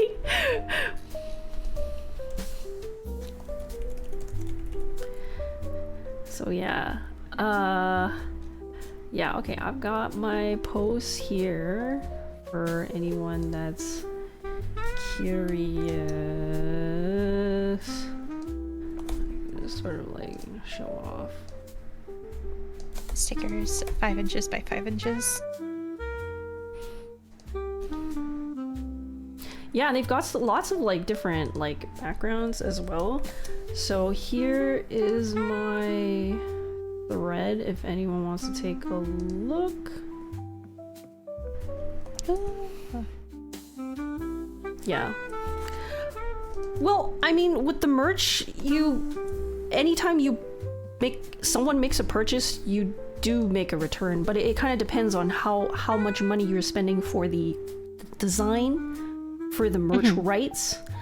But it's on demand. Like you you don't pay anything. You just make things. You make money when people, you make like $1 or $2. It depends on the pricing though. You can literally set it so that you don't get a profit if you want it out the door fast, right? Or you can even run a giveaway on it yourself, right? Where again, like you load money into the wallet and then you give someone like a promotional code and they come in and they get the discount and it pulls out the money from your wallet. And that makes like a really smooth like event for you to run, for example.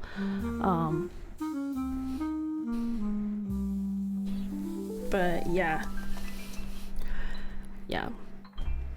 The buy-in ones, exactly, those are the ones that really scare me, and that's why I am definitely advocating for fourth wall for people who are just starting out. Just like me. So here, this is sort of, again, that's my post here. My free samples that I got, hell yeah. Yeah. They're so good. They look like they came out very good.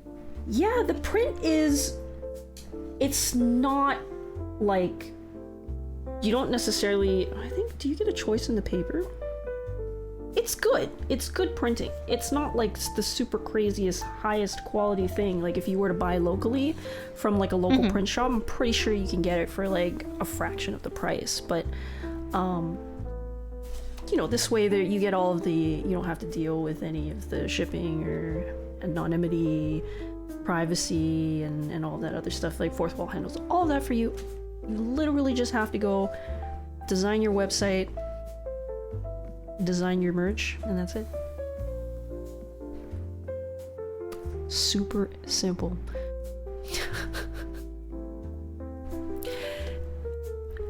I think, yeah, so if I remember correctly, let me quickly go double check the, because I think I not sponsored actually. Wish it was. What? Where's mine? Where's my thing? I thought I had it. Okay, I don't remember where my link is.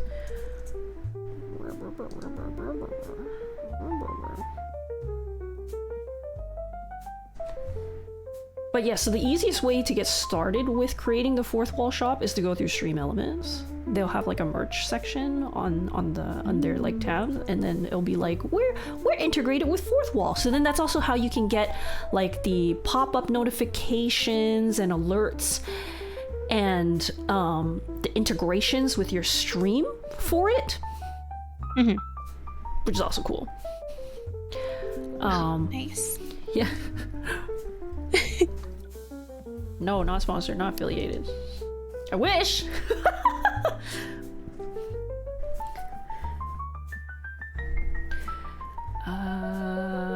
Yeah, so there's enable Twitch gifting to let chat gift products on stream, so people can actually give gifts to other people too, right? That's, you get all those lovely integrations.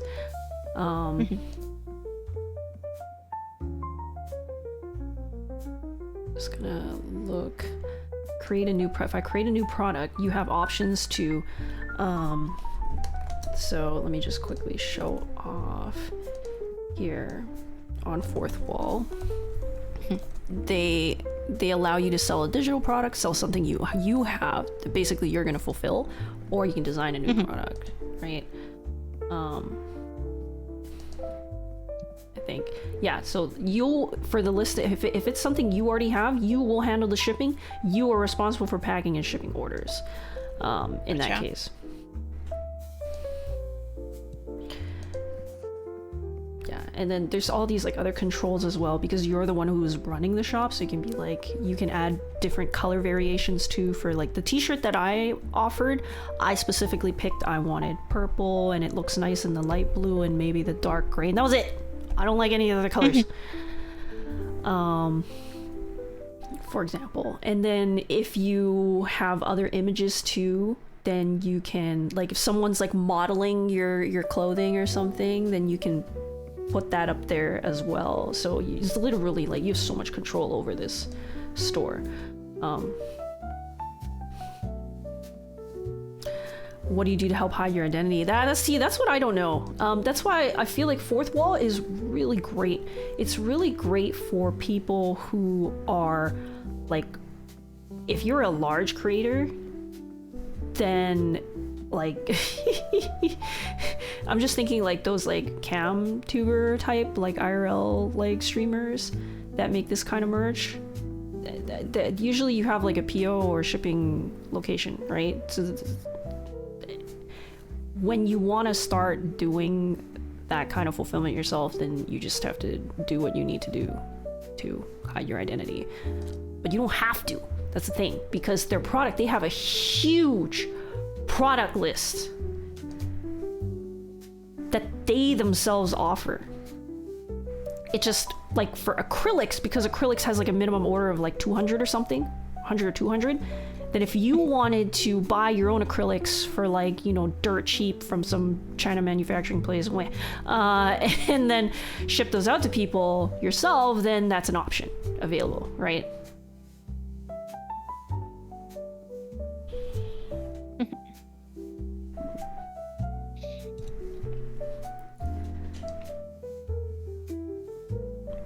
So that's also why I gave all of those other VTuber merch sites, because they, you know, the types of goods that they offer as well are going to be different. I think some of them do offer like the acrylics, etc., that align more with like VTuber type merchant art. So if those ones are better packages for you, then, you know, go with them instead. But it's free. Fourth wall is free to set up. Yeah.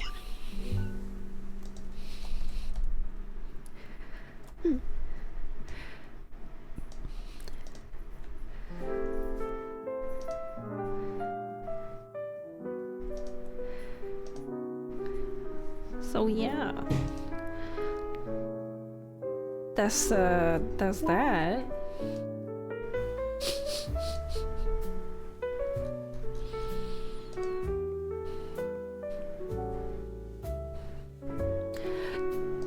Just in case anyone was curious about my shop, this is my shop. Anyways, I do want to take a look at your shop, so I'm gonna look in there. It's really simple. It took me a very short amount of time to set up. Yeah, so it's fun. And the t-shirt too, they let you so the crazy thing as well about fourth wall to watch out for though is they have so it really feels like when I used to like work at my company and we were trying to like procure like morale, like we had like morale budget basically to go and like make like a team or a company shirt or something for people. There's so many like providers that are available, companies and stuff, and it's the same thing with fourth wall. There's so many different t-shirts. So the ones that I specifically picked were after doing research on Reddit, where they were saying like, you know, oh, the print that is done on Bella and Canvas specifically is, you know, it comes out looking really good, really clean, really detailed. And also the material itself is soft, because there are apparently some other t-shirt providers where they were like, this is not nice to wear, not comfortable, the cutting's weird. So, but yes, the nice thing is these t-shirt providers are the ones, if you work at a company and you usually have to do this kind of stuff, it's exactly the same options that you get. I was like, I recognize these brands. Let me go look at my old company shirts. Yes, I didn't like this brand. It was scratchy. Yeah. I'll probably have to take a look at my shirts that I've gotten through work and see, and just be like, yeah, I don't want this one. I want this one. Oh. Yeah, I think UPS and FedEx do have that like holding virtual address kind of thing that you can do. So that's good to look up. And then for the art, actually, the art was done on my t-shirt, it was done by Para Morrison. She has a VGen, so if anyone wants to commission her, take a look. But yes. It's trying to think. So that's the merch side. And then I think there was another where you wanted to talk about cover songs and singing. It's something that I've thought about, and I've had I'm gonna name drop her. She's probably still around. Poor Sakuno, like, she's like, hey Nia, let's do a cover. and we still haven't. It's been like, what, 2 years and we still haven't done that cover. You didn't even have to say her name. I know exactly who you were talking about. And it's not even like her fault. It's like both of us have been like really, really busy. But it's also like, it's daunting because it's I don't know how I feel about singing. I don't know if I'm a good singer or not. And it's just like I feel like I have, because I want to like I want to eventually have like make VTubing like a career.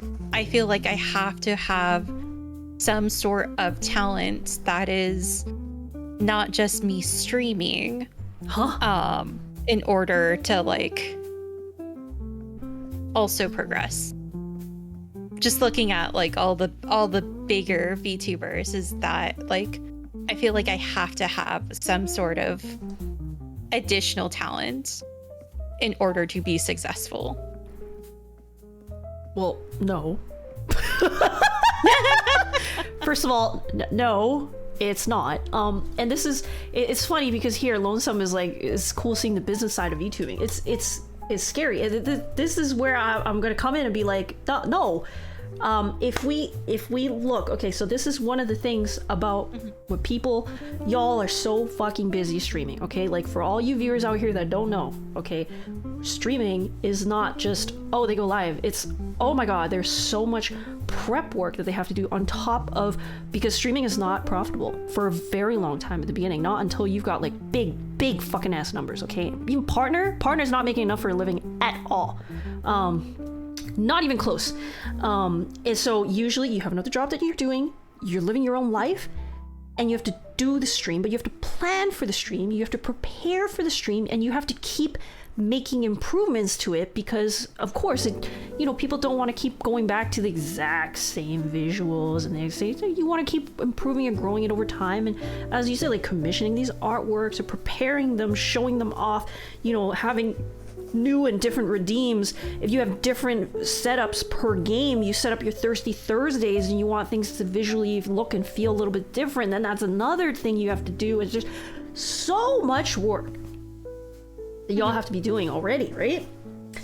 You don't have time to think about how, as a whole, how are people finding you, discovering you, so that and how you are retaining people and how you are getting your name out there so that you can grow.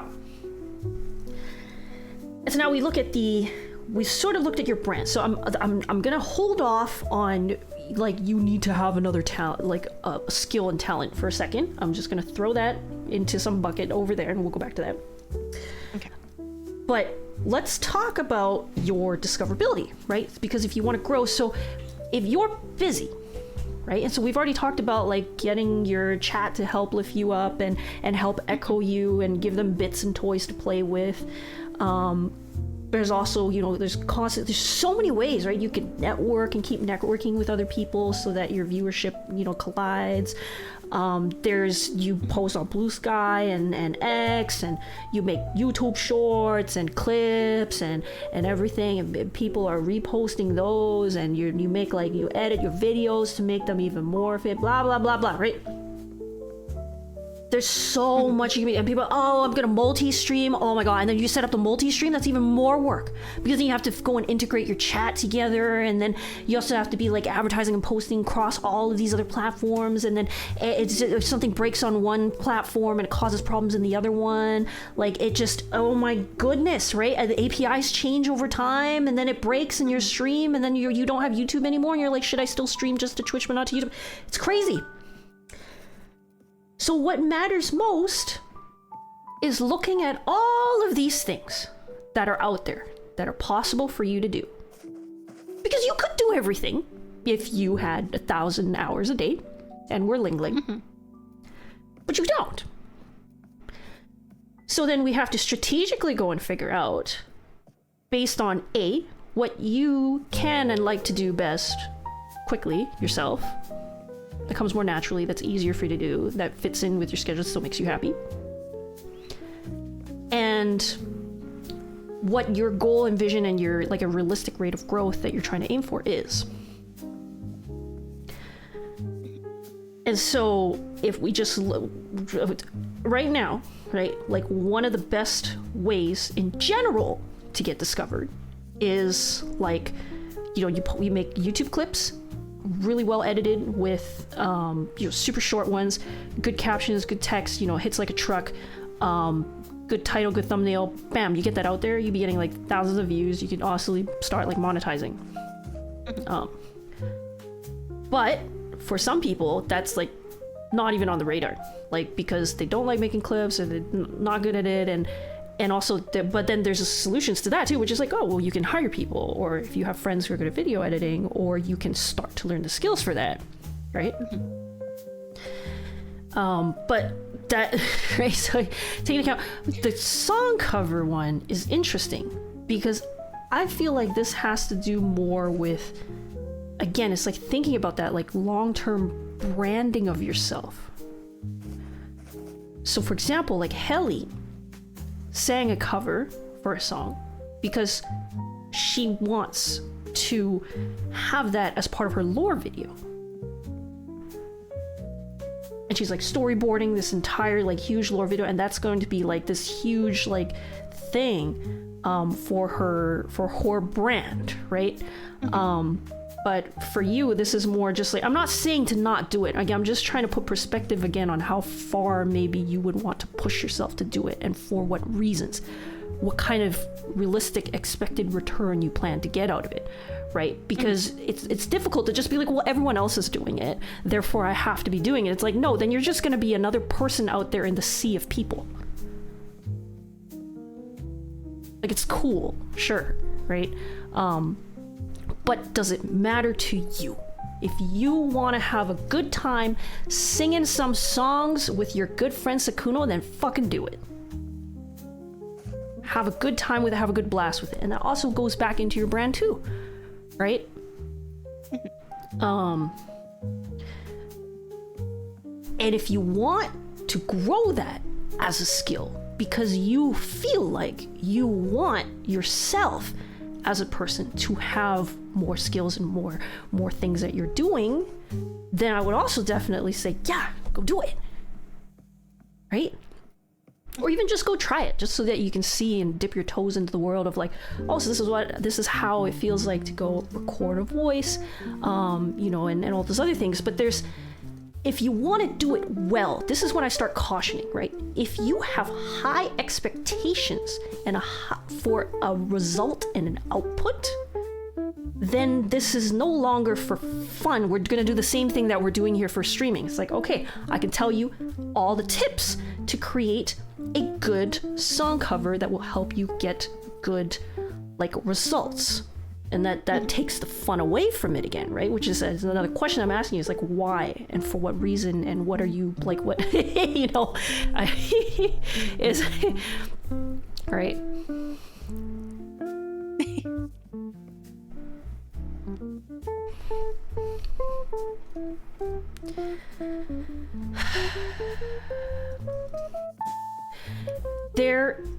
Getting popular is not actually just luck. No, it is not actually just luck. There is a lot. This is why my job is a job.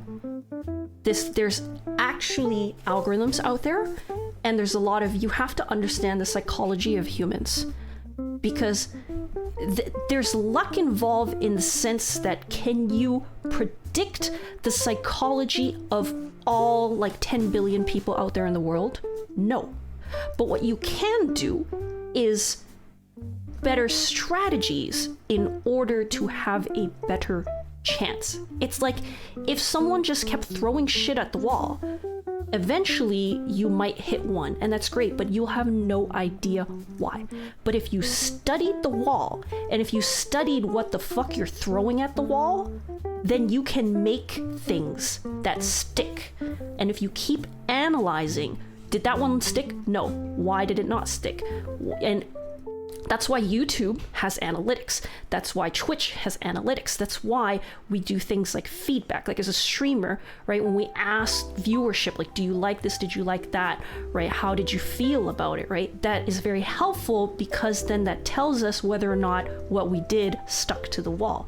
So data and feedback is very important for continuing this, road to growth and to popularity.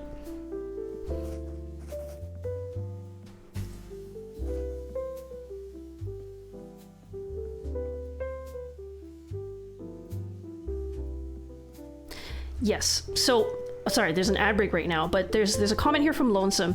There, you see streamers and wonders why some of them are popular because they are following certain patterns and things and understanding the psychology of people that as a viewer you may not necessarily understand. And there are some streamers out there who make it big and they don't know why, because what they happen to be doing actually happen to be checking all the right boxes. But the moment something goes wrong, because they are not experienced and because they didn't understand and have that analysis, the whole foundation breaks.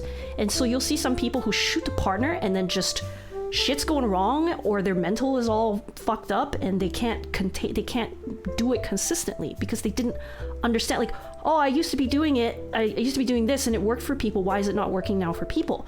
That's why, here, when I'm sitting here analyzing with Nia, right, we talk about there's constant common things for why you, as a viewer, would want to click in and interact and be a part of something.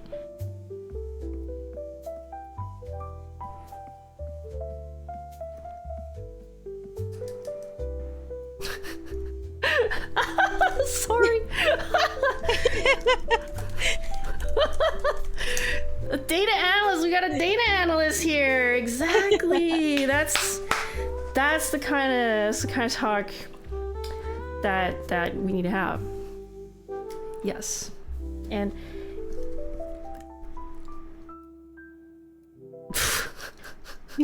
should I just I feel like I've been talking for a long time. Sorry. Did you want to say anything?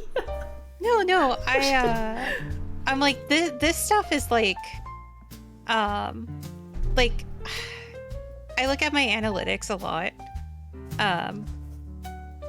And it's not bad. I do know that I lose viewership during certain collab streams, and I took a look last year because I noticed this a lot last year. I took a look at those streams and I'm like, I get it. I get it. There's a particular person that my chat does not like when I collab with them. I lose viewership because of that person. Interesting. And no. And so it would be funnier, and I do know that when I'm able to do solar streams, I have a much higher viewership. I have a much more active chat during those streams where I feel like I'm doing pretty well. I personally feel like I'm doing well during those streams where I'm 100% by myself, just vibing, doing whatever I want to do.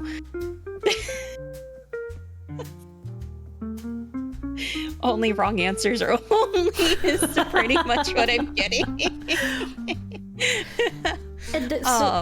Keep going. Yeah. So it's in comparison to that example from a year ago to now, where it's okay, I have a severely busy schedule, which personally, some of the stuff that I'm currently that's currently on my schedule, probably I just have to say no and just leave.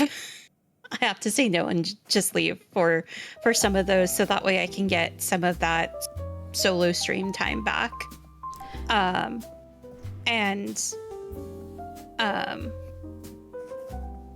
don't know. It's just, and I think we kind of talked about this like briefly, but it's like I feel like I'm getting off topic. I'm like talking more about like collab streams of like having like issues with nope, this is important. Keep going. Where certain collabs I kind of stopped talking. I like don't say anything to chat, or like I stop talking with like the other people that are in the collab, and I like mute myself and I talk to my chat only, because I'm just like, I'm not vibing with whatever the conversation is. So I'm gonna like sit here and like actively talk to my chat instead. And I feel like that defeats the purpose of like a collab. All right. But I don't know. But it also like, it feels like I have like that pressure of like the analytics too, where it's like I want to like do things with friends, but it's also like these certain things. I don't know if it's the game or if it's just my mindset for that day, or like maybe chat is just not really interested in that particular game or whatever it is. Like I can't pinpoint, unlike what I was able to pinpoint like a year ago, where it's like, okay, chat specifically doesn't like this person, so they won't really be there. Wow, okay, so you talked on a lot of topics, which is great. Because we're gonna go in. We're gonna go dig in here, okay? A/B testing time? Oh no. Not necessarily. So, first of all, you have mentioned that you're in a lot of collabs, which I also noticed. And I'll go back and ask you this question, right? So, are you providing a chill, comfy, welcoming space for people to be silly and forget their troubles inside the collab when you run that collab content? And also its relatability, right? So what I was trying to get at for earlier, how can you predict that people will come and stay and interact with you in your streams, is if your stuff takes higher priority or precedence than other things that they have choices for in their life. They could be on YouTube brain rotting. They could be watching another streamer. They could be out touching grass or some shit. For example, right? They could be playing their own games. So usually one of the biggest things to get people is through relatability, which this is your statement for general relatability, but you still have your performance execution in the stream. You still have, now if you think of it, kind of like the way that Twitch interacts, right? Somehow they ended up on your stream because of the raid, because they came across you, because they were looking for the certain game category, because they were looking for someone to play with, because they were looking for cat girls, because your name showed up because you're related to this person, because your name showed up because it's related to collab, blah blah blah blah blah, right? You take all of those possible ways for how someone could have ended up on your stream. Great, that's the discoverability part. Now is the retention part. Okay, most people, let's think about it. Very distracted world, right? Like, it's so easy for them to just click out, right? So how are you making sure this is super fucking obvious to them and doing this with them in, like, this is a very, very common thing. Elevator pitch, 30 seconds. You only got 30 seconds to make, like, an impression, right? Right? And this is hard because if you're doing your content, you're like, oh, but there's so much like downtime where it's just like, I'm just having a ball with my friends and stuff, right? And is that relatable to them? So this is one of the difficulties about running a collab, because people cannot balance your own fun in the collab with relatability to someone who is new, right? If I don't know Katasha and Cal, and I don't really know you, the only way that I can relate to your stream is if there's like a general funny moment or like a general, right? Because I don't have that personal relatability connection, right? That's why when you are welcoming someone in the chat and you say hi to them, you are sort of inspiring a little bit of that relatability, right? Or if you do more personal talks, that's why sometimes, like, you know, the just chatting portion is important, because you talk about yourself, your struggles, right, your stories, things you want to do, that they want to see, like that all it plays into the relatability part, right? Right. So that's why when you do collabs, it is therefore very important for you to ask yourself how you can still make this content relatable for new people and old people that already know your culture.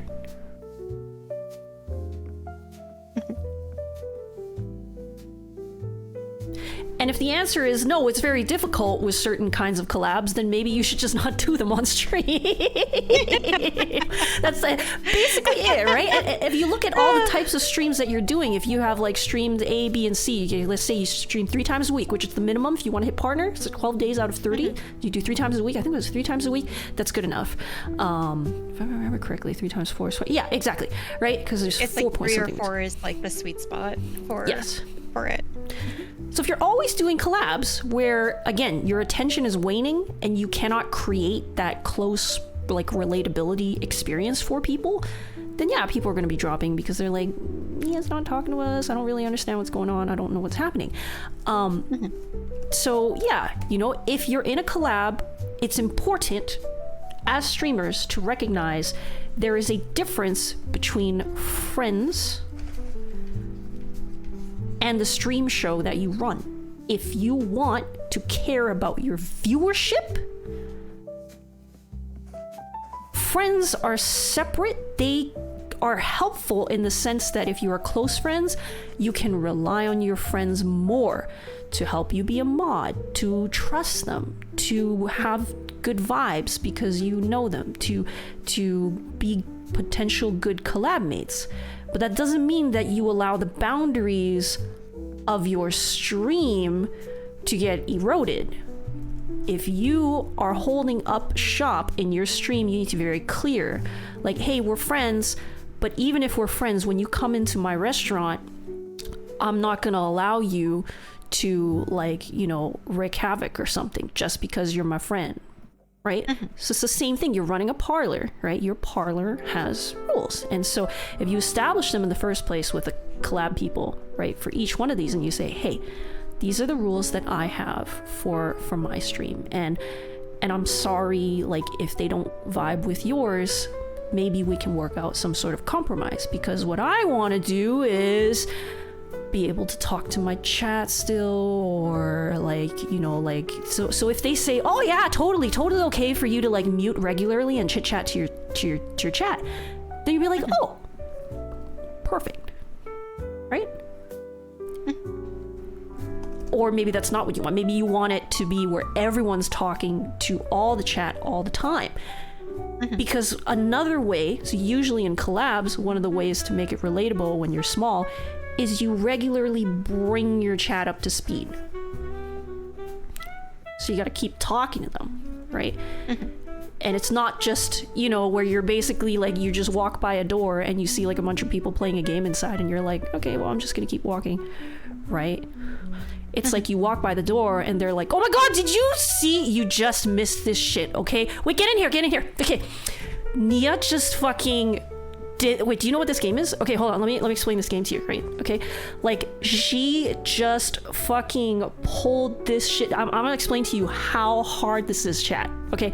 Because I need you to appreciate this, right? And then now this person's roped in. They're fucking pulled in. They're there for the ride, right? And then it creates more hubbub when you keep like having this welcoming environment for people to come in, because, and that's sort of like part of running the show, right? It's just another example.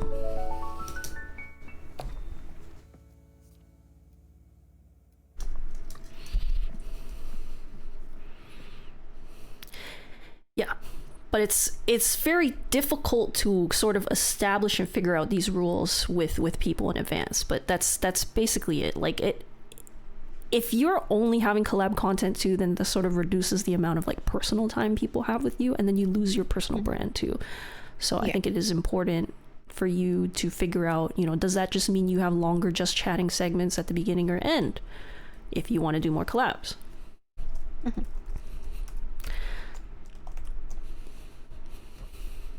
Oops.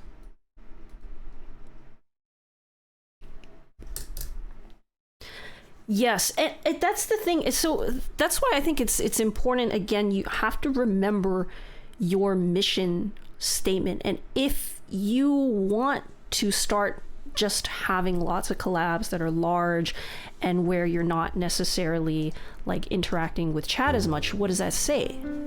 That says that the content of your channel is now different. Maybe you should change your mission statement a little bit. Maybe it should be, you know, a welcome time like with friends, right? So then the expectation for anyone that's coming in is not, I want Nia all to myself, you know, I want to have the parasocial. It's more like it's Nia and friends, right? Or something.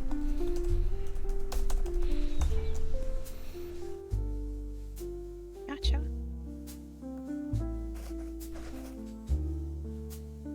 I do want to comment on Faye's. I don't know if that was if it was a joke or not. Faye said, "Wait, do people not meet regularly and talk to chat?"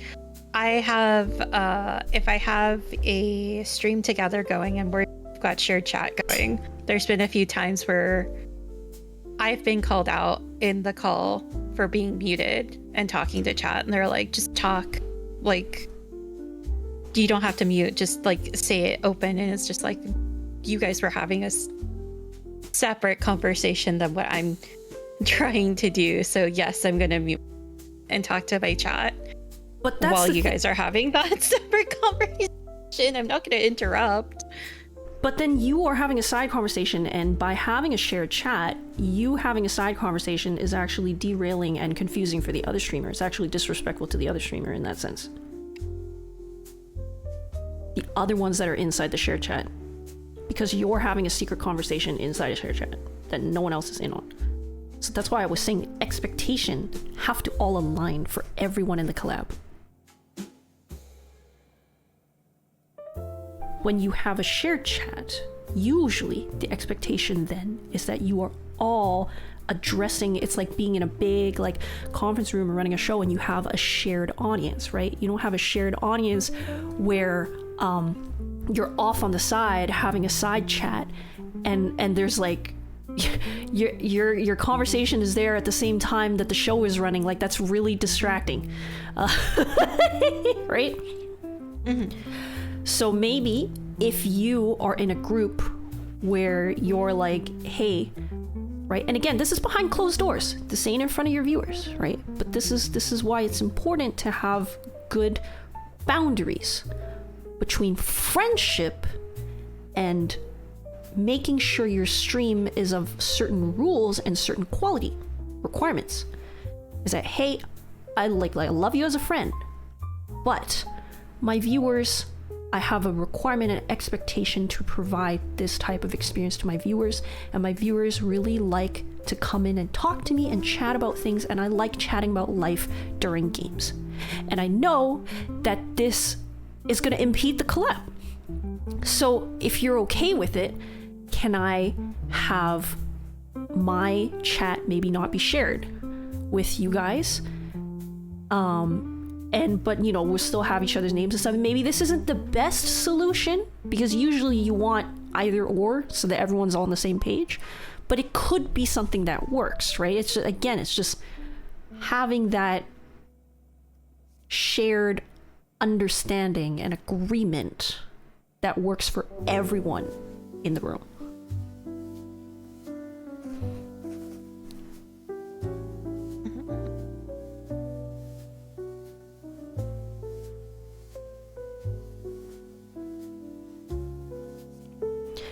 Yeah, and that's another thing too, is I think it's just learning to have this language again. And I think if I find a lot of people have a lot of difficulty, like this is very common. Again, it's creating the right language to be able to not let down the feelings of friends. Is like, it's just, you just point to you wanting to grow the stream and the viewers, right? Because you can't sacrifice the viewer experience, right? So if there's some people who, you know, when you talk, like you're not feeling your best and, you know, you're not having a good time, then you could be like, hey, like, I don't think this is good stream content. I don't mind playing with you guys still, but I can't stream this. Can we move this? Can we move it to another day? Can we blah, blah, blah? Can I, you know, maybe if you're okay with that. Like, for example, now, like in BG3, like I don't actually stream it anymore. Linvi also doesn't stream it anymore because our priorities and goals in the game no longer align with streaming. We cannot do what we want to do streaming wise and in the game, but we still want to play the game. So for us, it's offline.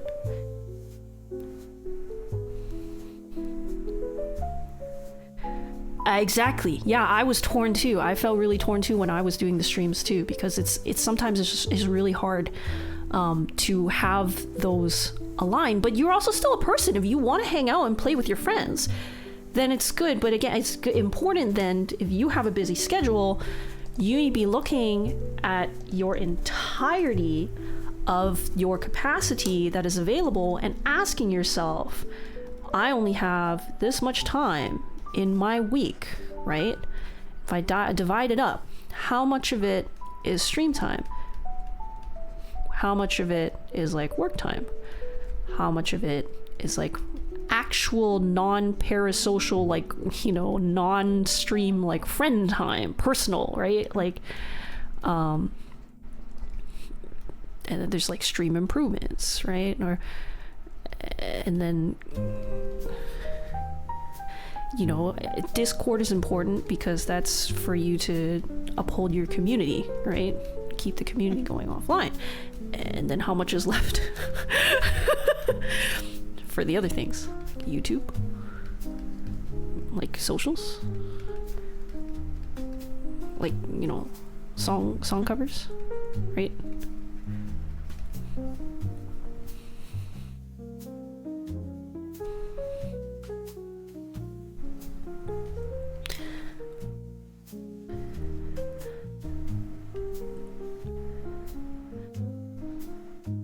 I usually tell people to make this kind of thing. It's like a holistic overall picture, and then instead of being like, oh, someone asked you to do something and then you fit it in your schedule, you instead be like, oh, someone asked me to do something, but I only have this much time blocked off for personal friends, so can I fit it? Nope, not this week. Okay, maybe next week. Like that.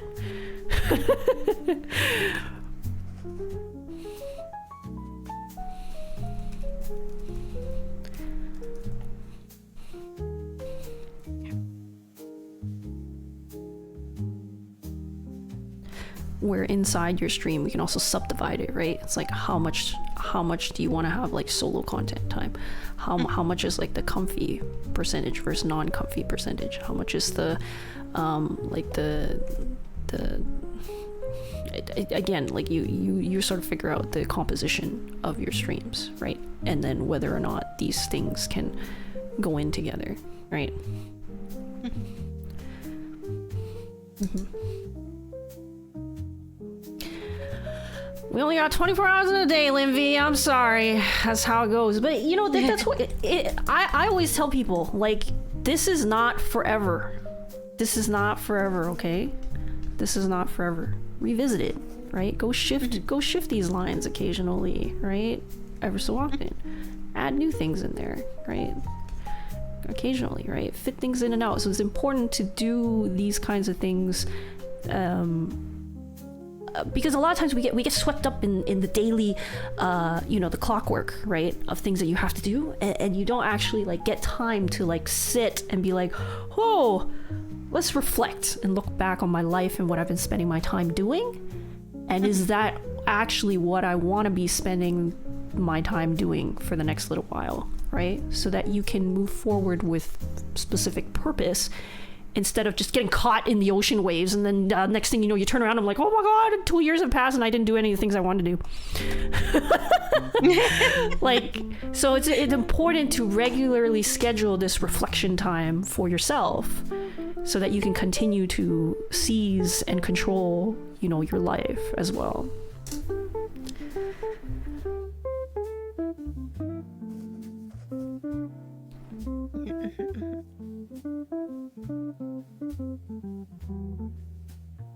To what did I say? Only 2 years? I think it's what. Oh, whoops.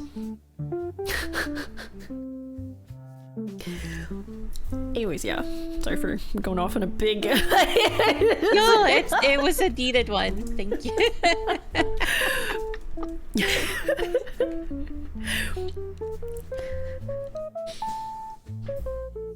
Yeah, it's always really hard. It's always really hard to do this, I know.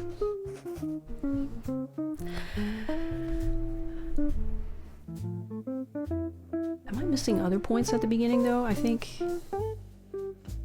because you mentioned a lot of things. I'm wondering if I answered all of the questions. No, Limpy. Well, sometimes when you tell people things, what's also nice is, again, it's like everyone retains information differently as well. So like what's important for each person yourself is to recognize how you can make yourself learn lessons and how you can internalize and do action, right? What are the mental blocks that are possibly stopping you? And I find, like, for a lot of my family, they have trouble learning things because they don't have visuals. They require visuals. For me, I have trouble learning something when I don't have all the information attached to it. Like, I need every single encyclopedia to be presented to me before I'm willing to learn about it. So it's like... I also am a similar way. Then but then you gotta go down that rabbit hole of like, okay, then in order for me to go learn and do something new, that means that I will need to. So I'm going to go extend now, and I'm going to project and assume here. That means that if you want to do a song cover, you're not just going to be like, oh yeah, let's just pop one out right now in 10 seconds. You're probably going to need the whole works, right? Yeah. And that, I think that's the reason where it's like, how do I even start? Is it just like, do I just record? What do I do? How do I just blah? That's when I would then, ask you a lot more questions and suggest to you then that it doesn't matter what this is. It could be a song cover, it could be something else, it could be any other interest. But like a good way to approach this for you is to, again, it's a priority analysis of like, against everything else that you have in your life, like, is this a priority? Because if you know that anything you dip your toes into, you're going to take a long time to figure it out. And if you have that schedule, yeah, you have that schedule where you can only, maybe like every week or so, you can only allocate like 15% of your time, which is like maybe like 3 hours to it, right? So how much progress will you actually even make on that subject, and how long is it going to take you? Is it worth it then? Is it worth your time if you're trying to aim for growth, right? So this is where you need to figure out what your priorities are, right? Because if it's simply growth on your channel, then the song cover is, unless you're like a really amazing singer, or you plan to be hopping on trends a lot and pumping stuff out really fast, which are very common ways to grow quickly, then it's very difficult to grow fast. So there are other things that you can do instead, right, that maybe are better use of your time? It's my first question to you.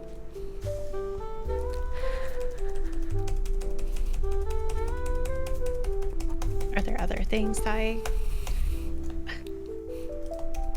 Repeat the question, please. Okay, so I think like maybe like I'll leave this for you to go home and figure out like how much you want to focus on growth versus like doing things that you want to do yourself, right? Because basically, like, again, like what I'm trying to say is I'm not very good at art, but I like it. I could do it right now, but it's a very long journey for me to go and possibly get to a point where I can start being known for it. There's so many different things I can do. I can turn the journey into content. I can, actually get fucking good and then turn that into content. Or I could, and this could take like realistically maybe like, at least like 6 months or something before I start getting traction at the rate that I'm going, because then I would only allocate like maybe 1 or 2 days to it. But if for some reason I decided to do a full content pivot and I actually did like 3 to 4 days of streaming on this, then I could, possibly actually make a better name for this and actually get growth and actually use that and advertise this massive pivot and this journey in order to get growth, blah, blah, blah, blah, blah. And then I would be able to speed up, probably become a decent artist after like just 1 month.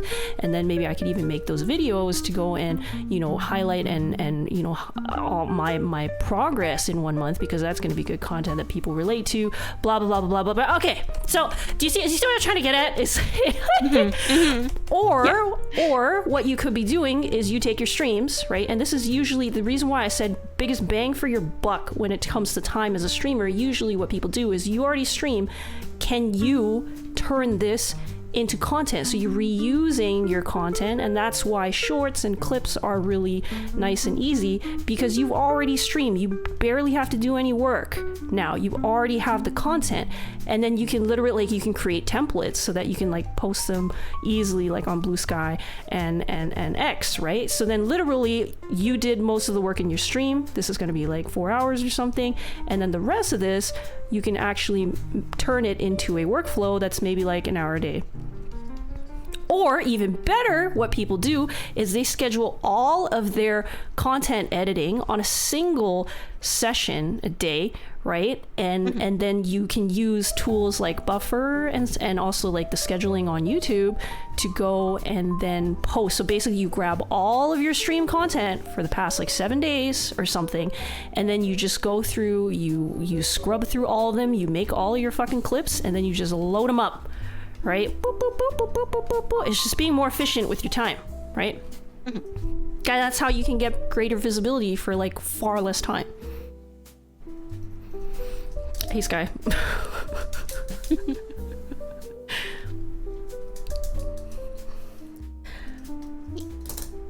But yes, that's what I was trying to say, is like another priority of possible that could be competing with you wanting to do a song cover. But if you wanted to do a song cover, yes, I can tell you about what's needed.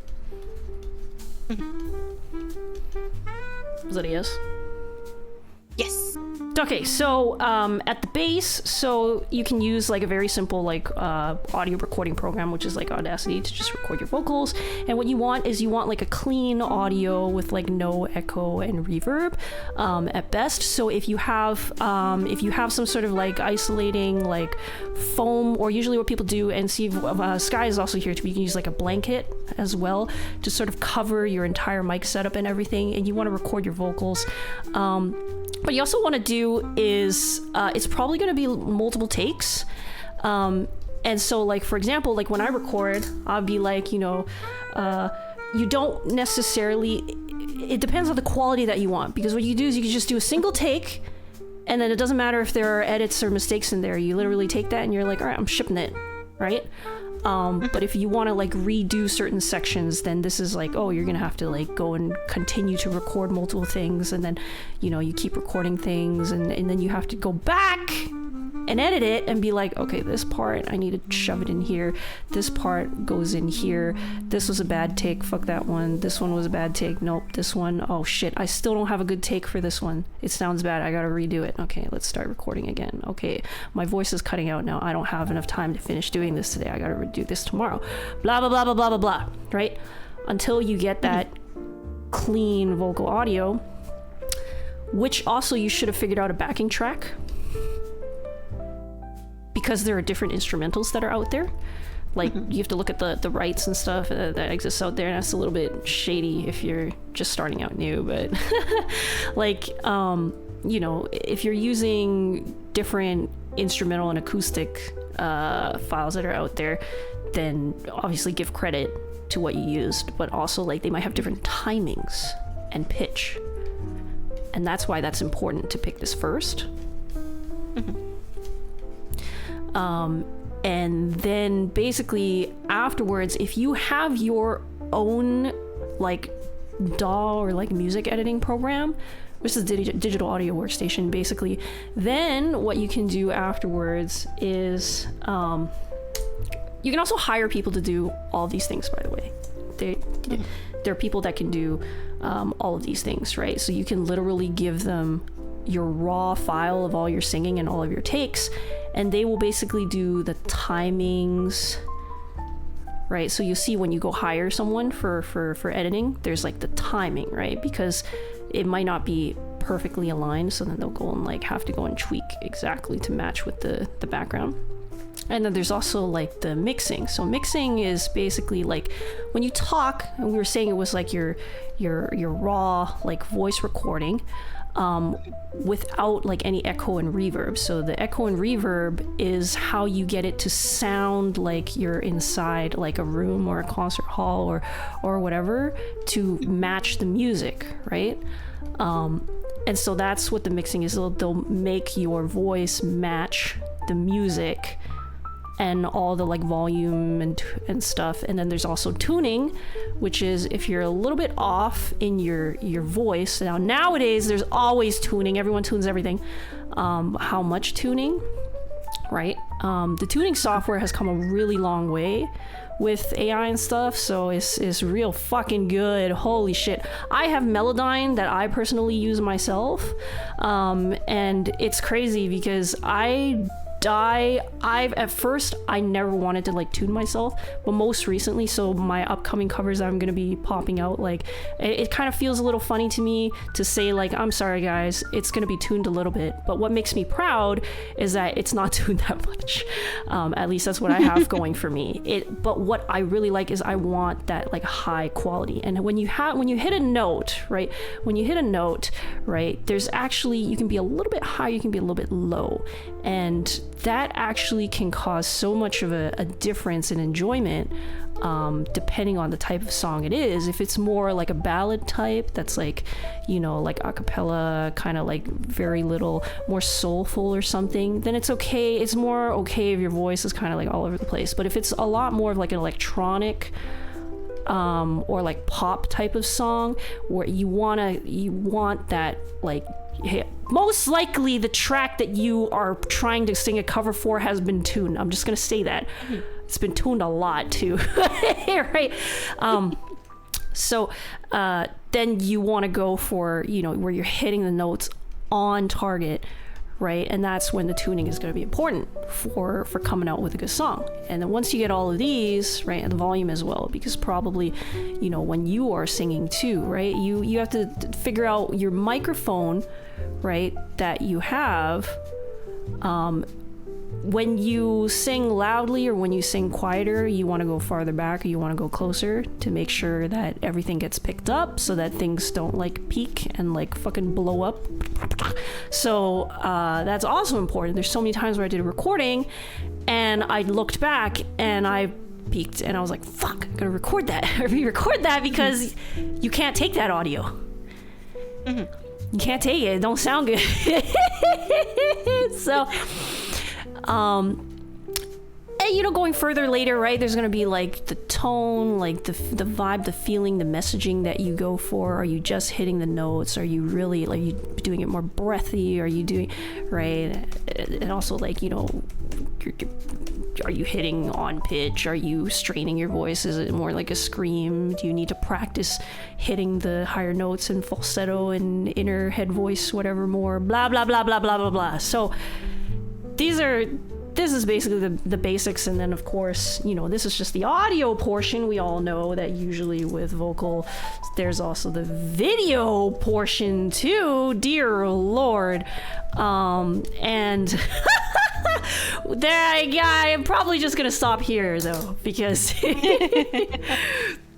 that's a whole other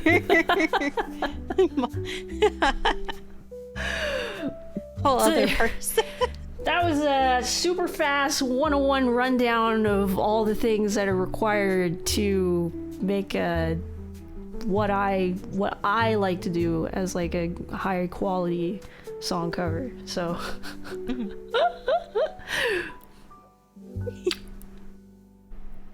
let me know if you have any questions or I have a lot of questions, but I'm like, I will look more into like these other things.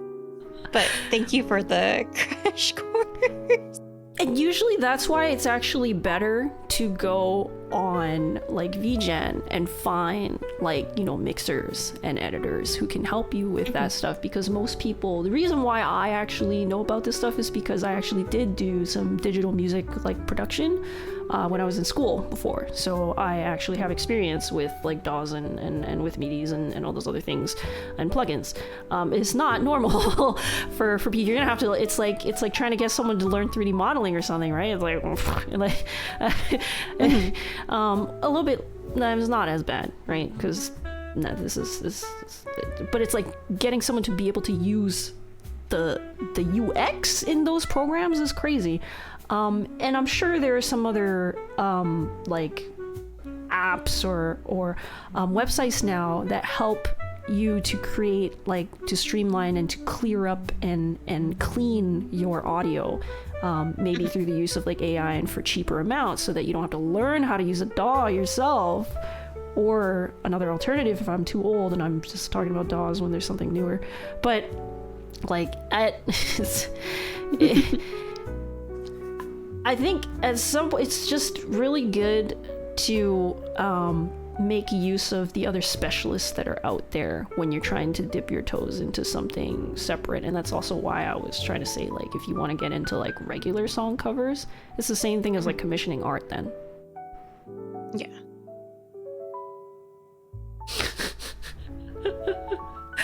Yeah. So that's it for me.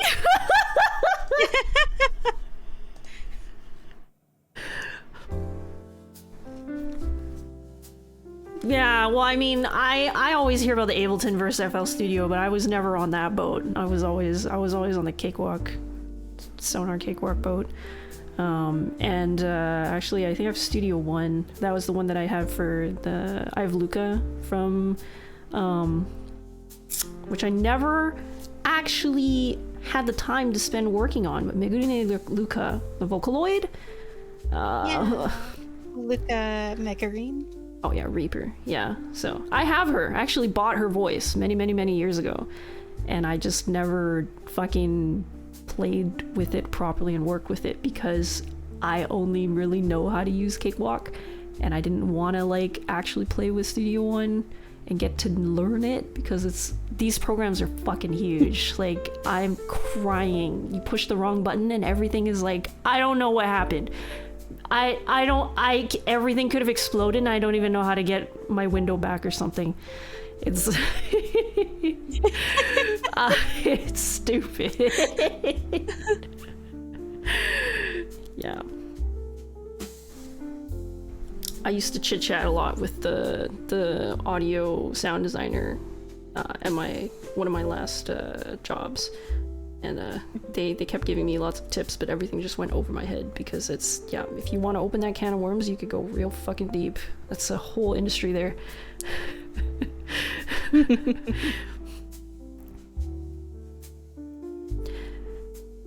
Go ahead, bro. Alright, well, Nia, it might be time for us to... I don't know if you need to go for a break or take a washroom break or anything, but we're gonna move on to the open chat Q&A session with Nia. Oh my goodness. Yeah, that's right. So if you need to go to the bathroom, yes, please let me know. Okay. I can take over first. I do need to use the restroom, so I guess I'll take a really quick break and then I'll take over? Question mark? Yeah, that's right. Everyone, get your questions ready. Get your solo time with Nia. You know, ready. And then I'll go. I was like, oh man, we're doing this. Hold on. Okay, I will be right back then. What kind of questions do you have prepared? What kind of questions? Anything goes. Anything goes. No, I'm joking. Oh my god. Okay. No, I'm she's leave. still hearing this. Fuck. I thought she was gone already. I messed up. Fuck. I mean, do you guys have any like questions so far? Because I just went. I was looking at the time and I was like, I just totally just. Like, you know, like, I'm sorry if it was too fast. That's one of my problems that I was told before when I was like teaching, was they were like, you're going way too fast, and I'm like, I'm sorry, I just brain go burr in both ways. Like it just the fucking train gotta go choo man, gotta go fast. So this is what happens when you try to have secret see? You're entirely right. You're entirely right, kid. Also, definitely though, I had such a blast yesterday when I was like going through like Nia's content and I was looking at your most recent like Date Everything stream, Kit, together. What was it? The way y'all fucking opened with the like fucking nipple tassel stuff. I was like, what? The booba, like, you know, coasters. What is happening on Nia's stream? Damn. That's why I was like, I've got questions for her. They look so fucking fun. Like, there's every time I like laugh, what is happening here?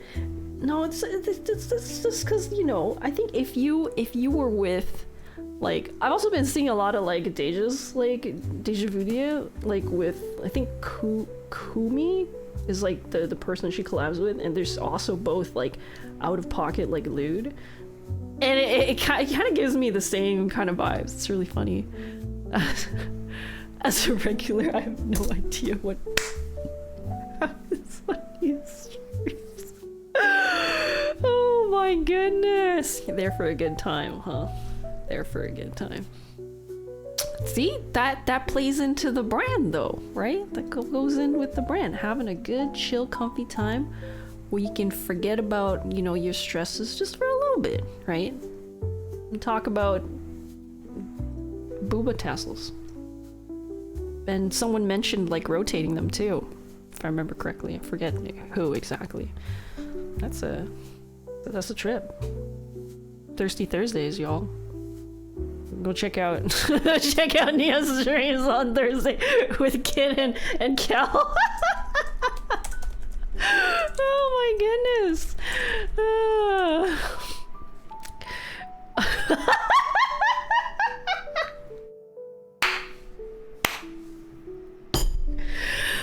Oh my goodness. Oh my god. Oh my gosh, I just came back. Oh, you just came back. Oh, perfect. Okay. We were not talking about anything. Definitely not. No. Have a good. Okay. You have a good break. Oh my goodness. You guys were discussing Thursdays? Oh my gosh. Thank you guys for head pads.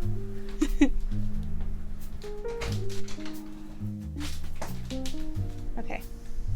Oh boy. Alright. Sorry, I'm looking at the chat just to catch up with like the conversation. have to try to have secret conversations while doing a collab.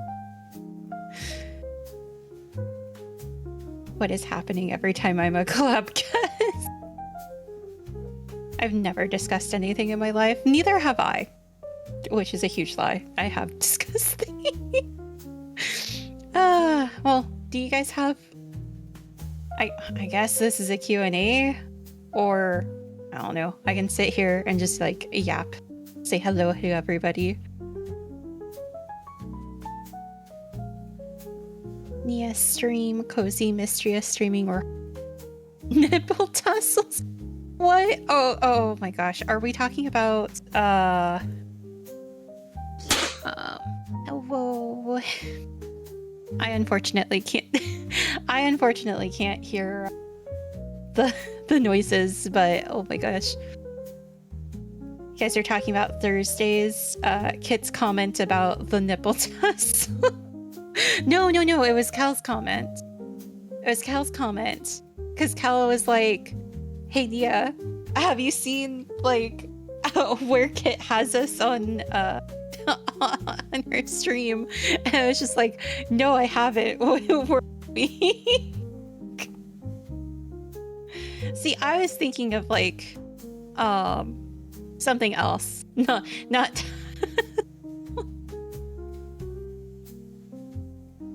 But yeah, the Thirsty Thursday collabs are like... whenever I do have a Thirsty Thursday collab, I actually really look forward to it. Which is... something else. I was gonna say pasties. Kinda in the same ballpark, but not really. Yeah, I really look forward to like those collabs, but I think it's also like yeah, I was thinking pasties. That's the reason why I'm like Reika's gone. And we unfortunately you guys were talking about Thursday and the tassels got brought up, and I'm like, oh great, this is a different vibe than what I thought I was gonna come back into. Time to get thirsty. I know I'm like slowly running out of water, but I've been like just sitting here like yawning and like drinking water, trying to like stay awake, and now I'm like, oh.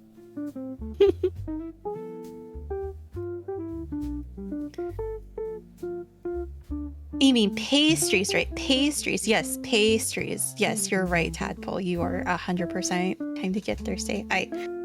Then little question to get things rolling. Yeah.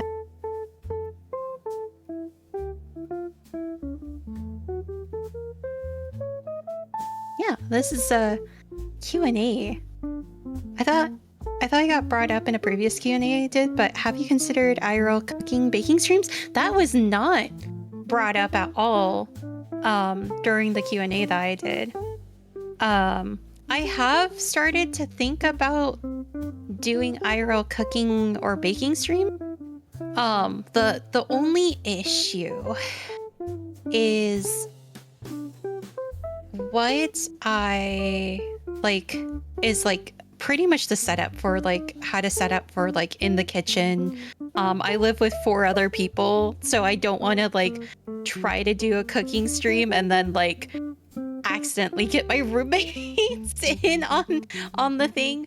The kitchen is big enough, but again, I just don't want to like, for like the purposes of like not doing that, I think I could do like a baking video. Like I could do like a video of me doing it, but like obviously with me like actively streaming, probably not.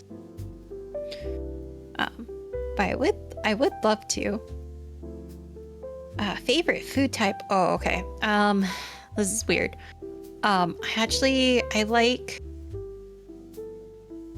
I really like Italian and Japanese food, like a lot. Italian has always been like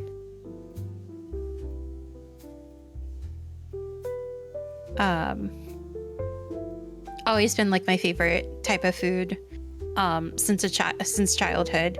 But like recently, since I've been living in a different city than where I used to live, I have more access to a lot of different cuisine.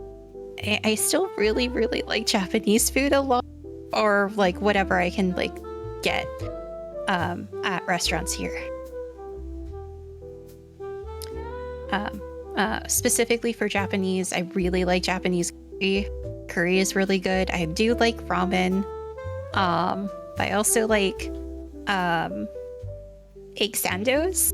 Those are also really good. I still need to try the new place. There's apparently a new that like sells Japanese sandwiches, and I kind of really go. Where does the name Neapolitan come from? Oh, Neapolitan comes from, it's I kind of explained this at the beginning of stream. It is a cat pun on Neapolitan ice cream. So if you've seen Neapolitan ice cream, which is chocolate, vanilla, and strawberry together, not mixed together, but like they have like their individual, like usually individual like sides. But it's that ice cream, but made as a cat pun. There was a different spelling variant that I originally used for Neapolitan, but that was taken on Twitter when I originally did my rebrand. Yes, I had another name as a streamer before I 100% swapped for VTuber purposes. Hi Neon, welcome in. But I think the way that I spell it now is a lot better than I used to, and I'm just like, I can do double cat pun. I can do nya, and then obviously a paw for a paw print or a paw toe beans. Now they want to be a part of it. Trust. I just don't want, like, one of my roommates, I'm assuming that's going back to the cooking stream idea. One of my roommates is actually really good at cooking, so I don't want her to like be my own personal Gordon Ramsay and be like, what the fuck are you doing in the kitchen? What crimes are you committing? I would never do a mukbang. I think there's like only a few people who like would enjoy a mukbang for my like viewership. But majority of viewers don't like hearing me eat, and a lot of people have told me throughout the years, because I unfortunately sometimes do eat on stream, they're like, please turn down your microphone or mute yourself. And I'm just like, okay. How do you decide what games you bring to stream and what games you leave for yourself?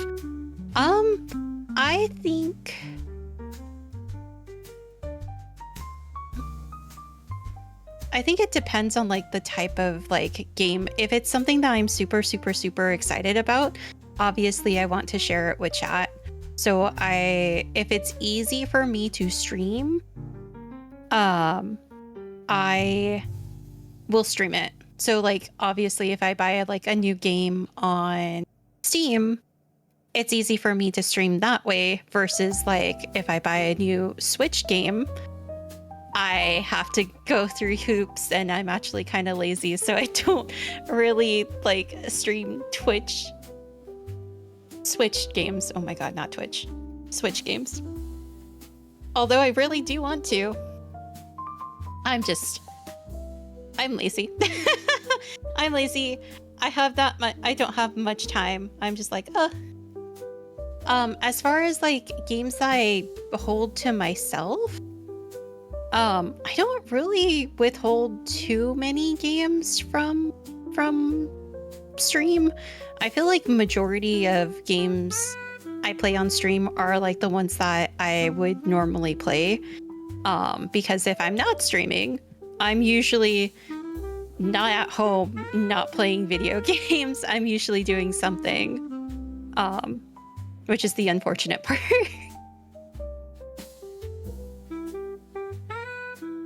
Oh, where did the inspiration come from for Neapolitan?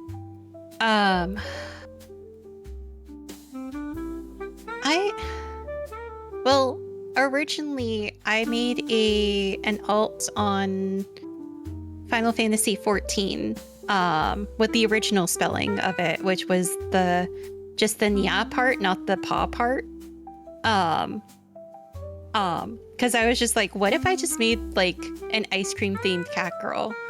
So my partner at the time made Banana Split, and I did Neapolitan. So I was just like, oh, I'll just do this. It'll be that. Yep. Exactly that same spelling. So I did that. So that was, oh God, how long ago was that? That was 5 years ago when I made that.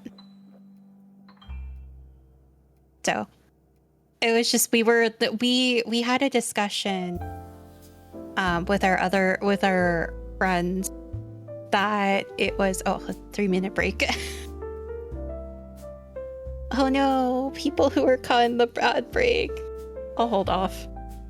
What was this? It's the sub experience. Okay, spicy time.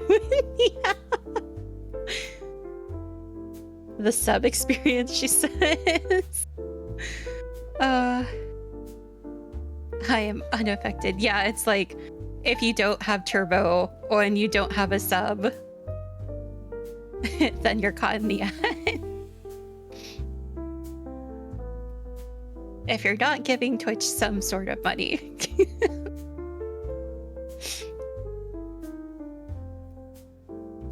Yeah.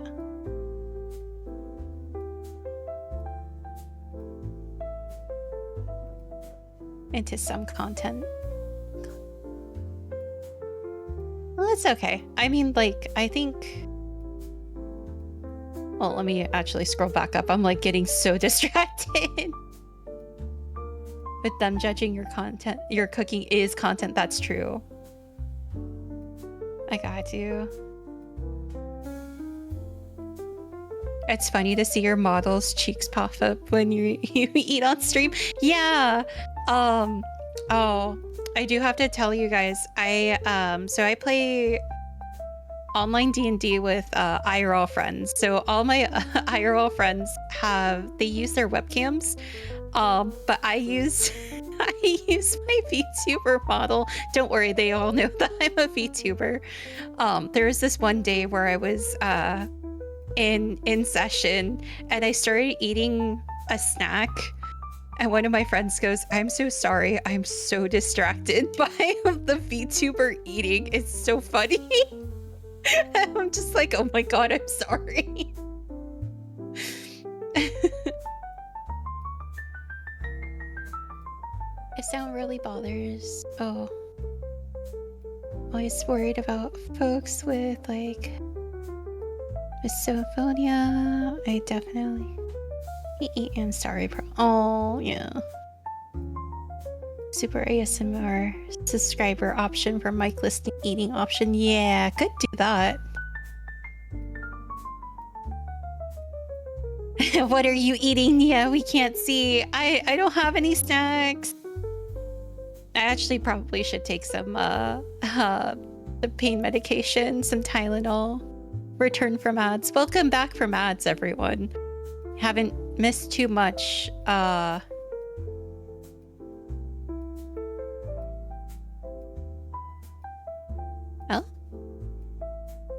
I go take meds. Yeah. I'll wait until Rika comes back. But like, have a little bit of a headache. Lies. Rika said spicy time. It was. I said it's subscriber only time.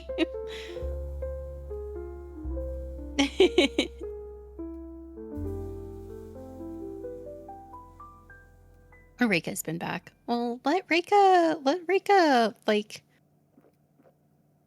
have her break, you know? Let her eat in peace. let her enjoy her time away. I think... see if I don't think I skipped any questions. Keep them coming, chat.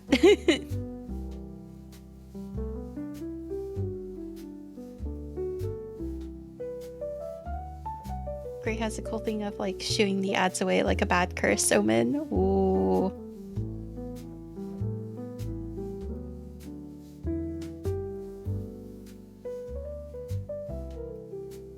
Or I could just like randomly talk about like not doing anything today.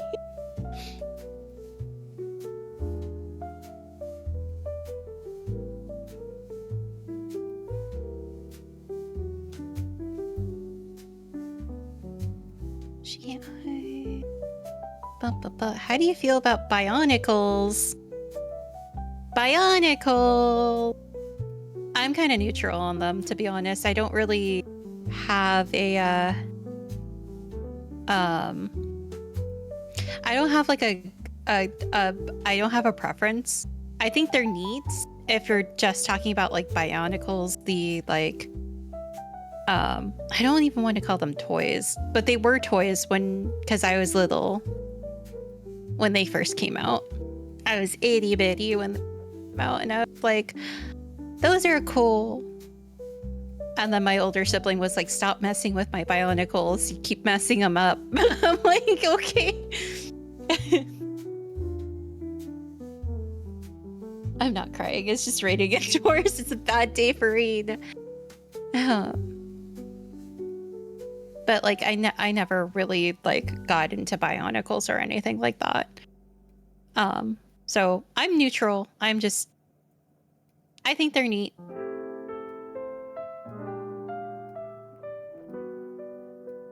What is one thing that would destroy you if it went viral? Like a straight content thing that might come up or happen in your stream? God, I think... Oh my god. Okay. There's a couple of clips that people really like. Oh my gosh. Stomach, please. People really like clipping me when I have like a weird laugh going. And I have a couple of clips where I have like really weird noises. So if one of those went viral, I would die. I would literally just die and just be like, oh my god, I have to rebrand. I gotta like change my voice. I can't do this anymore. And it's like those gremlin Nia moments too, where I have like those weird laughs. And it's just like, what possessed me in order to have this? Because I don't laugh like this normally. What sort of new types of content have you wanted to make but haven't yet? New types of content, I kind of want to do like, I've seen like a couple of people doing like they build things on stream, like they make like Lego sets or on stream, or they make whatever with their hands on stream, and I'm just like, I could do something like that if I have like a model kit and just like make something.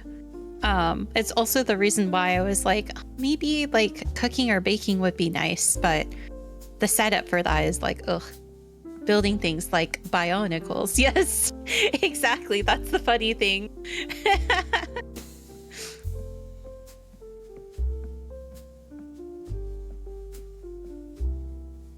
But it's also, I think I started to do like a reading stream and I haven't gone back to it because I was not prepared. I did not have tea. I had water, but I did not have tea. I also was like severely, this was before had my diagnosis before I went to the hospital. I was severely sick when I started doing that reading stream. I would love to just sit and read a book to chat and like be able to talk to chat about like everything that we've read. Kind of like a book club, but more of like, hey, let's read this and then let's talk about it. Stuff like that too. Who would you like to collab with that you haven't so far? It's kind of like, for friends wise, there's a group of friends that are also VTubers that I don't get to hang out with them as often as I would like, mainly because they're not part of the circle that I am like super ingrained with. I would like to ingrain them a lot more into that. But it's like, I don't, without like naming names or anything, it's a group of friends that like I really enjoy. They're wonderful. They're fantastic. But they are not a part of like, I feel like majority of the VTubers that I am friends with, I made friends with them because of Final Fantasy 14, and these are the ones that I made outside, but strictly through being a VTuber, strictly through following specific artists. And like, these are like those artists like they're VTuber children, and they're all pretty chill. They're very chill.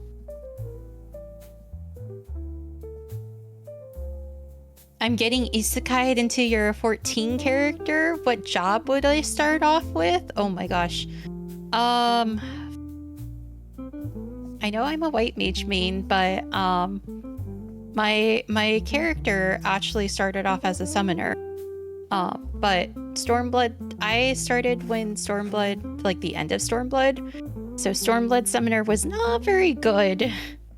And then I had to swap. I didn't have to. I swapped to white mage because I was very tired of people fighting. I had friends that one was a tank, the other one was our healer, and the tank like kept saying like, you can't just let your fairy heal everything, like you need to be able to like push your buttons. And I was so tired of them bickering that I was just like, heck this, I am gonna become the healer because I am tired of dying.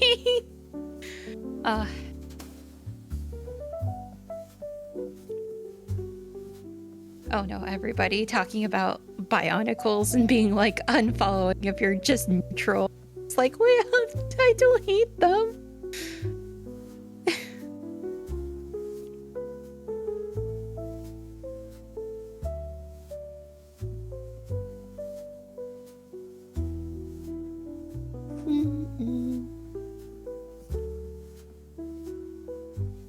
What's a song you would consider a guilty pleasure?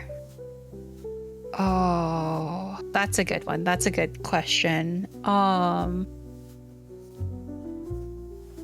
wish EOS could heal everyone though. I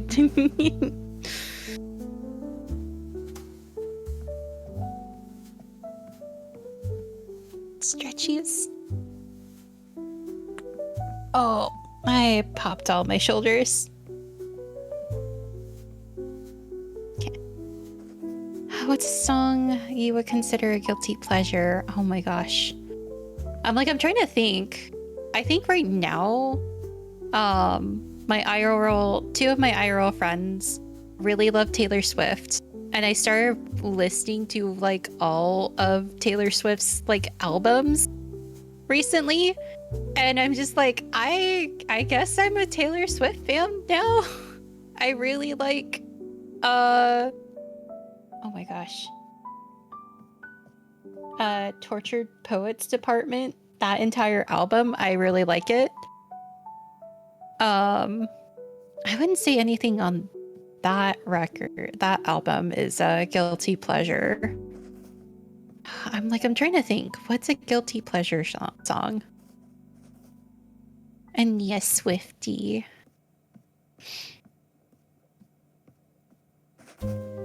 I'm trying to think. Wait, hold on. I feel like, let me open my Spotify. I will find a song and I will be like, it's this song.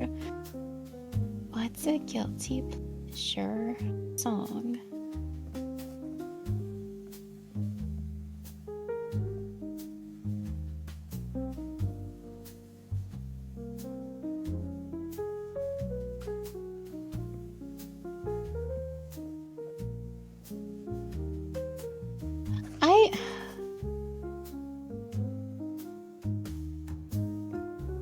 I don't really know what would be a guilty pleasure song for me, because like most of the songs that like I like listening to, I guess it depends on like what you're thinking of, like guilty pleasure, because I'm thinking of like a song that like everybody probably hates, and I'm just like, I don't think I have anything that's like that other than It's a Small World. Other than that song, but I wouldn't even say like that's a guilty pleasure. I love It's a Small World. See?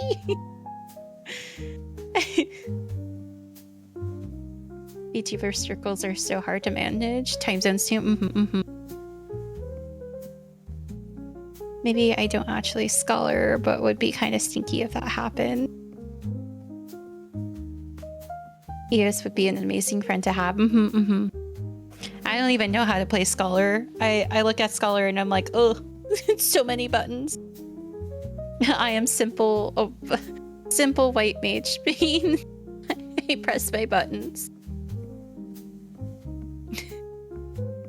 Press my buttons, did you die? Type of healer.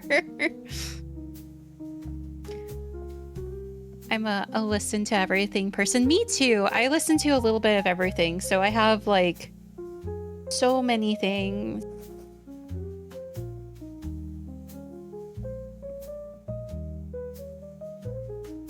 It's just, it's funny because it's like my Spotify will be like, we're going to play a musical song. Oh, now we're going to play a pop song. Oh, now we're gonna go into emo.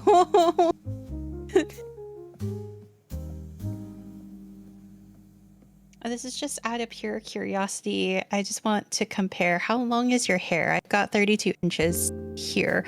I don't know how long my hair is, to be honest. I legit don't. I don't know. I legit do not know. It goes past my shoulders. I know that. It's probably as long as like, you see my two little bangs, or side bangs, I guess. The long ones that go past my shoulders on my model. My hair is about that length right now. IRL. So I wouldn't even know how much that is. I'm like, I just look at my hair. I'm like, is it fine? Okay, it's fine. Is it too long? Okay, time to get a haircut. That's me.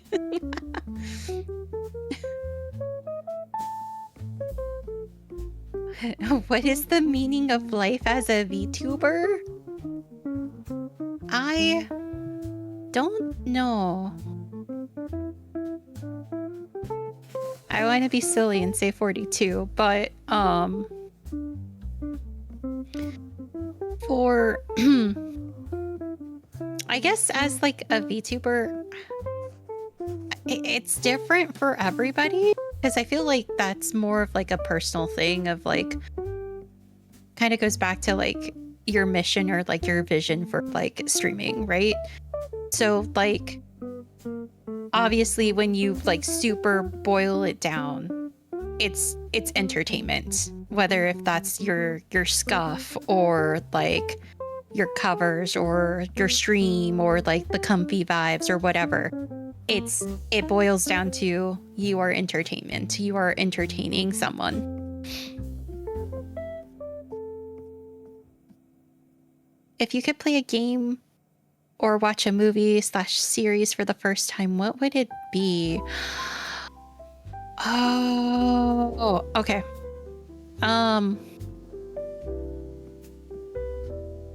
God. Okay. I guess it would be Fire Emblem Awakening for video game.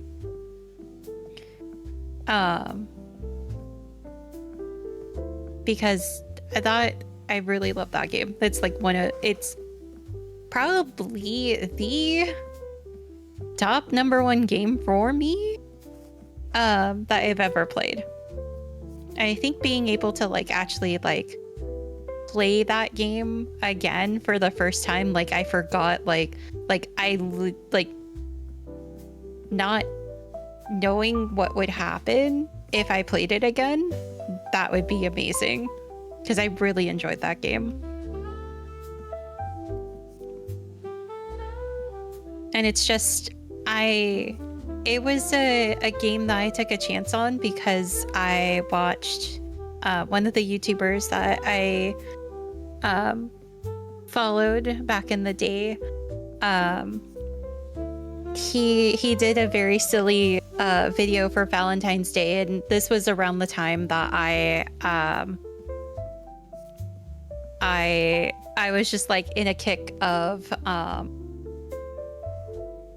also, yeah, if you need to take meds. Oh no, I'm fine. My headache is not super bad. I usually don't take medicine until it's really bad. But he did a Valentine's Day, and I was like in a huge kick of like, I want a new dating sim because I really like dating sims. And I was sitting there watching this video of like all these like games that like had like pairings and stuff for this video, and he goes, anybody in Fire Emblem Awakening, because you can literally almost put everybody together. And I'm just like, wait, there's a game that I can do this? And I have heard of like Fire Emblem before, but I knew that it was a strategy game, but I didn't know that. So I bought it on my 3DS, and I started playing it, and I actually really fell in love with like everything. I was just like, oh man, I'm gonna do this, I'm gonna romance this, I'm like gonna like do this, etc. And then I started playing it, and I'm like, oops, I accidentally married Crom. Oh, I accidentally put these guys together. So it was a lot of fun though. I really do like the story. I love the characters. I do hate some of the support, like support with like any of the females that he can support. All of those support conversations are garbage. I'm just like, there are certain things. The support writing is bad, but I feel like the story writing is a lot better.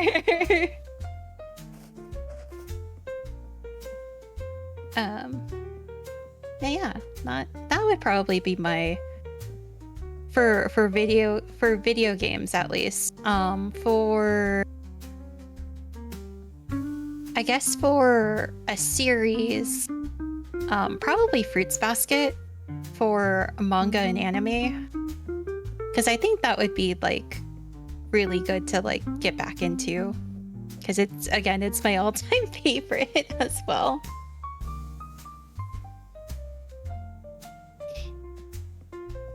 I had to get my hair cut recently due to health reasons. Oh, me, you saw it. Oh, I'm sorry.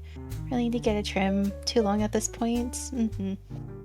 Well, if you need to get a trim, get a trim. I still listen to the OST this day. Ooh. A friend of mine described Fire Emblem as chess, but you can make them kiss. Yeah. He is a secret gooner confirmed. I'm sorry. I like dating sims. It's probably the reason why I really like date everything. to be fair, I think even if I didn't have Kit and Cal join me, I think I still would play, but I'd probably play that off stream because I'd just be like, I secretly play this by myself. Favorite League of Legends item? I don't play League often enough to like know all the items by heart. I do need to play more League though. I do need to play more League, but I do also have to play Marvel Rivals for my job. Hey, fun fact, I have to play video games for my job at some time and teach people how to play video games too. I just wish I could pick what video games they were. Fruits Basket is on the list. I literally top out my guess is Fruits Basket before you went game instead. Want to play more Minecraft? I'd like to I would like to play more Minecraft too in general. I do like playing Minecraft, but I feel like being on a server and just being able to like do whatever I want without having like the pressure of having to be there for specific things would be nice.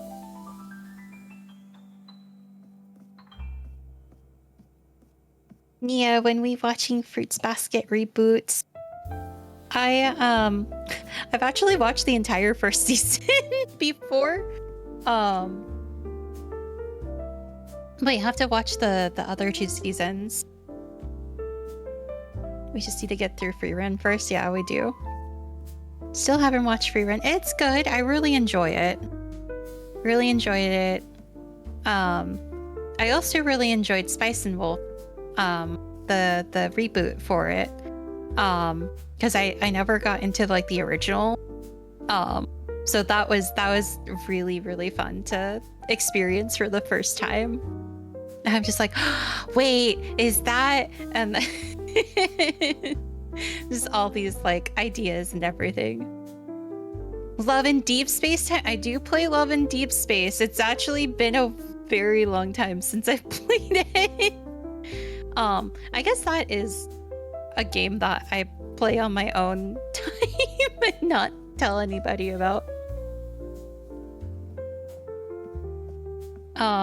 Before anybody asks, I really like Caleb, Silas, and Zane. Well, you've told us. I've told you now. I would like to go back and play like some of the other dating sims that I think I started on stream. Just not Pizza Game. Pizza Game can go die in a fire.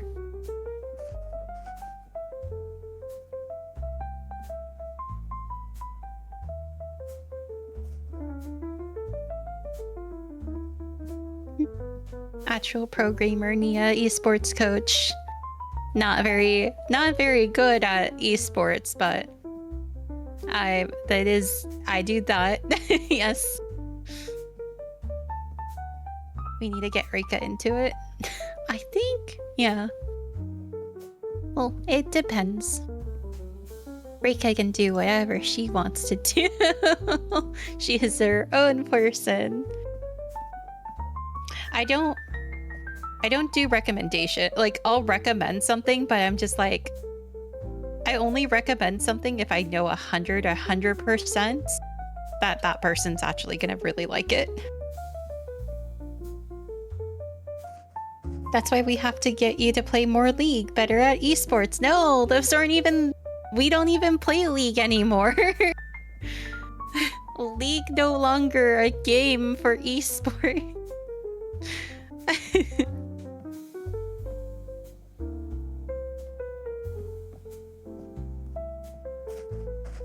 I know, it makes me sad too, because that was the only game that I was actually decent at.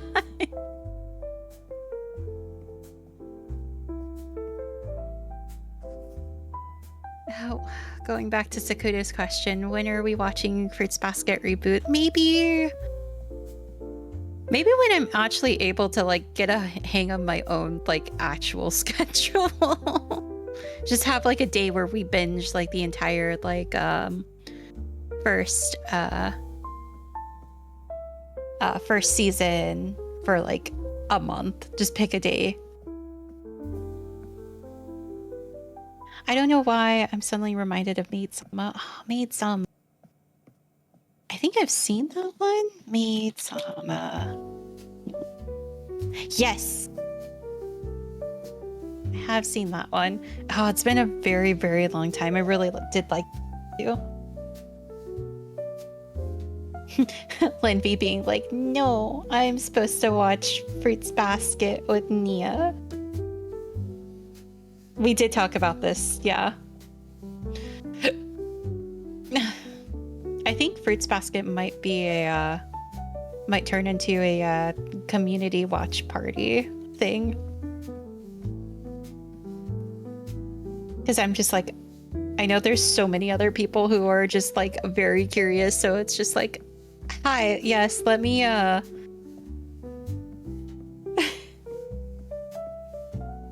let me share my favorite anime of all time with you.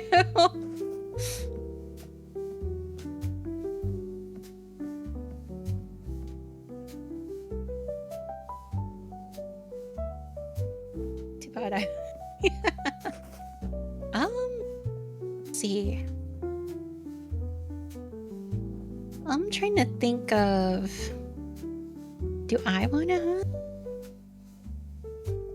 I mean, you stole her stuff. Is the old Fruits Basket or new Fruits Basket anime better? The new Fruits Basket anime is way better. The mangaka, it was actively involved in the production for the new anime, so I would say watch the 2019 version. If you're thinking of like watching it, do not watch the you can watch the original, but watch the 2019 version. They did change a little bit of like how things...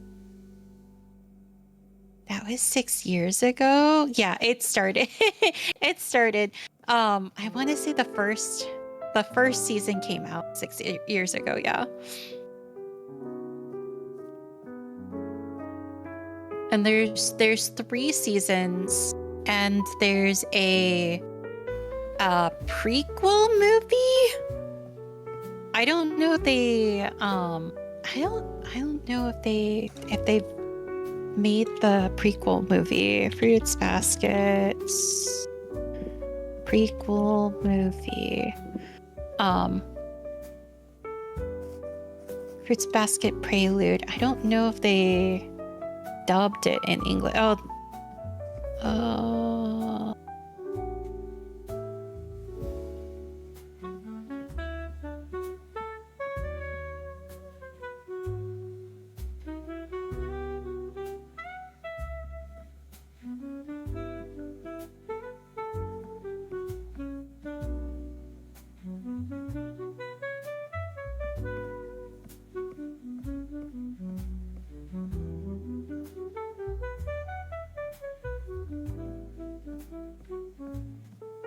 I don't know if they dubbed it in English, but if they have it in English, I'd like to watch the watch Fruits Basket Prelude.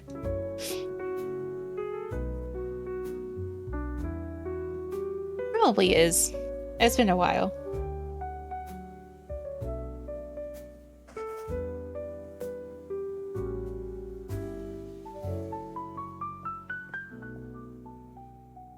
Are we fighting over Nia here? No, I wanted the VIP coupon.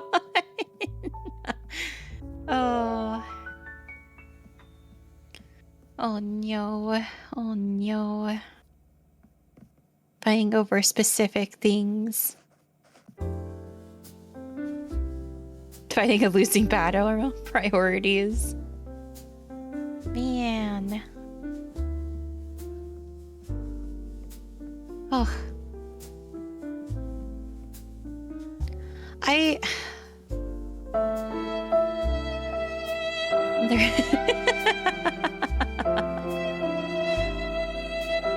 we're fighting, I want popcorn. Would you like some tea as well? I can get you some popcorn.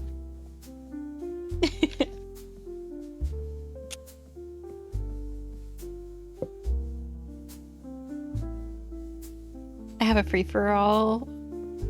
First spots on the League of Legends team. Oh.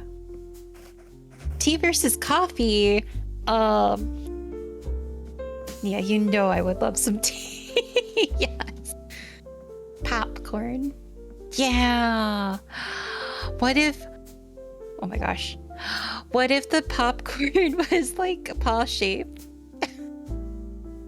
Not that I feel like that would be like kind of impossible to do, but what if, chat? What if, chat?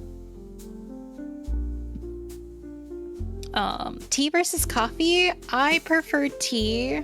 I don't think I'm a very big coffee fan. I think every single time that I've tried coffee, I make it so sugary that it's barely coffee at that point. Meanwhile, with tea, I'm just like, oh, I'm just gonna put some honey in it just to enhance the flavor. Ugh.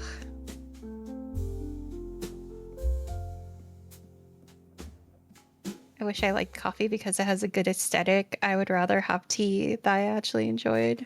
Yeah. Me too.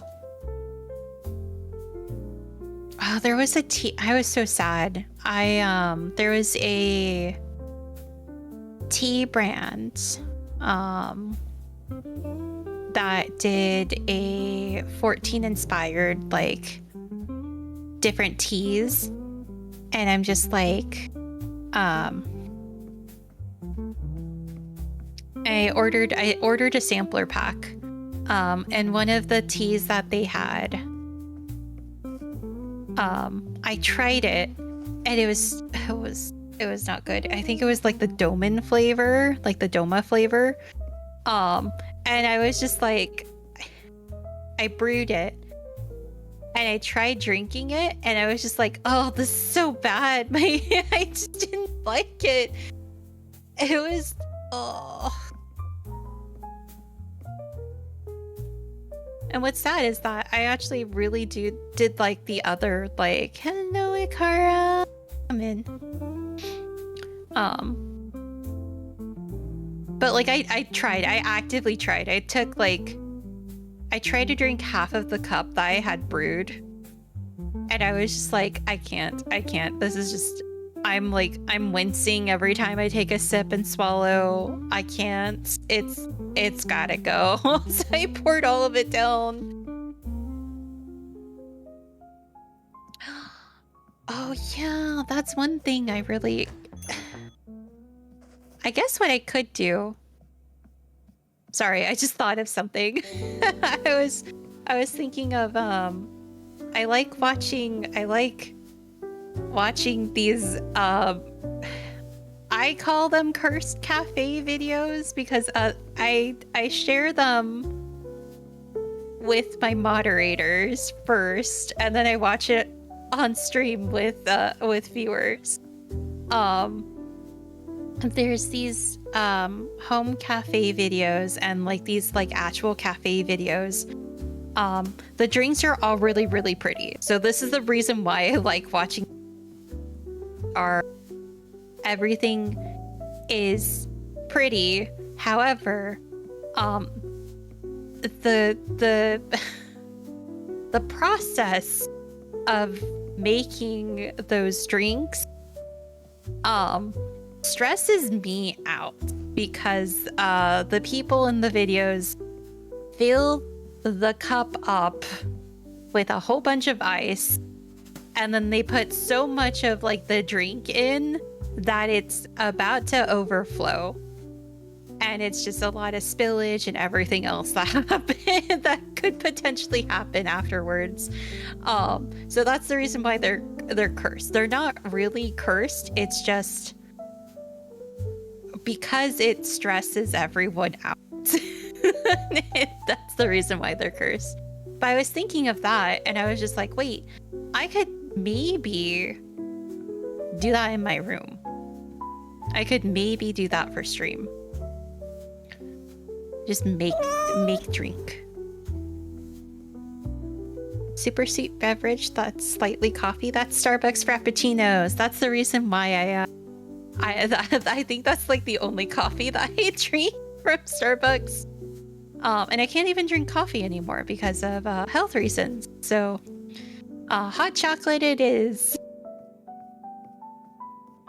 I'm a black coffee enjoyer, but also love tea, but haven't explored tea as deep as I have with. Do have some butterfly pea tea, which is it's very pretty. And if you put, I think that's the one that turned purple when you add citrus to it. Because I think it's like a very blue, like a very pretty dark blue or indigo color. I liked McDonald's pumpkin spice lattes. They are unironically super good, but also barely coffee. It's blue purple and turns a bit more pink. Gotcha. It's natural pH indicator. Yeah. Yeah, cocktails.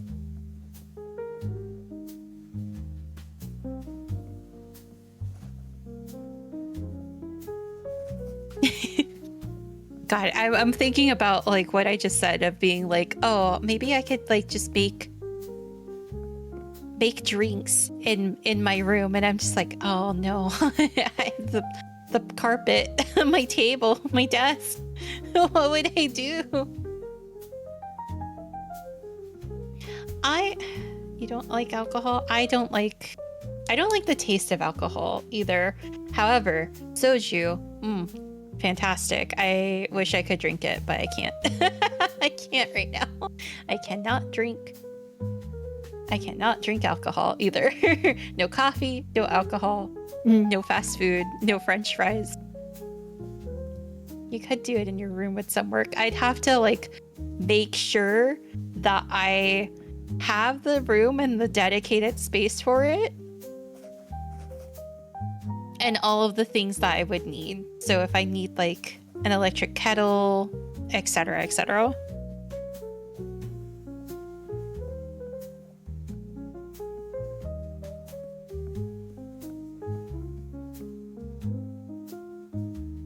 I will say anybody who can make cocktails or mocktails, I envy you. Especially if you do it from scratch. Like when my IRL friends does that, and I'm just like, oh, I wish I could do something like that, but I don't know taste flavors enough to where like I would be able to be like, oh yeah, this would go perfect with that.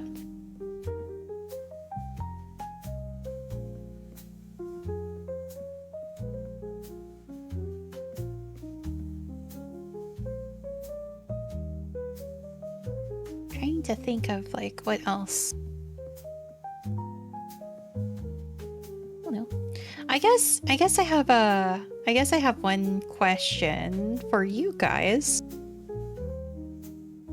What's a sweet that you guys prefer? Like either a pastry or like what's your favorite like dessert, I guess? Pandan?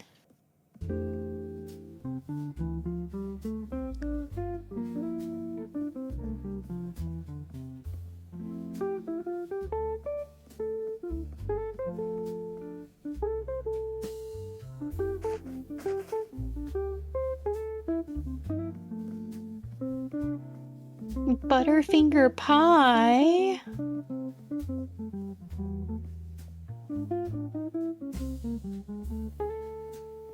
What would your skincare routine be? Oh no!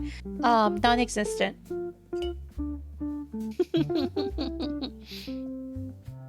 I am terrible. I don't have a skincare routine. I probably should. I legit do not have one. I legit do not have one. I wash my face and the rest of my skin in the shower whenever I take a shower. that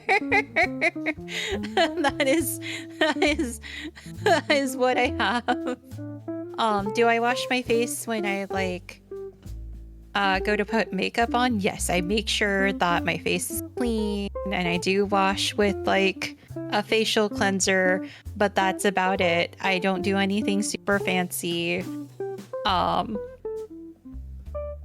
But I also don't wear makeup very often. I only wear makeup when I really want to put in the effort. And most of the time that's either for like very special events or I'm cosplaying.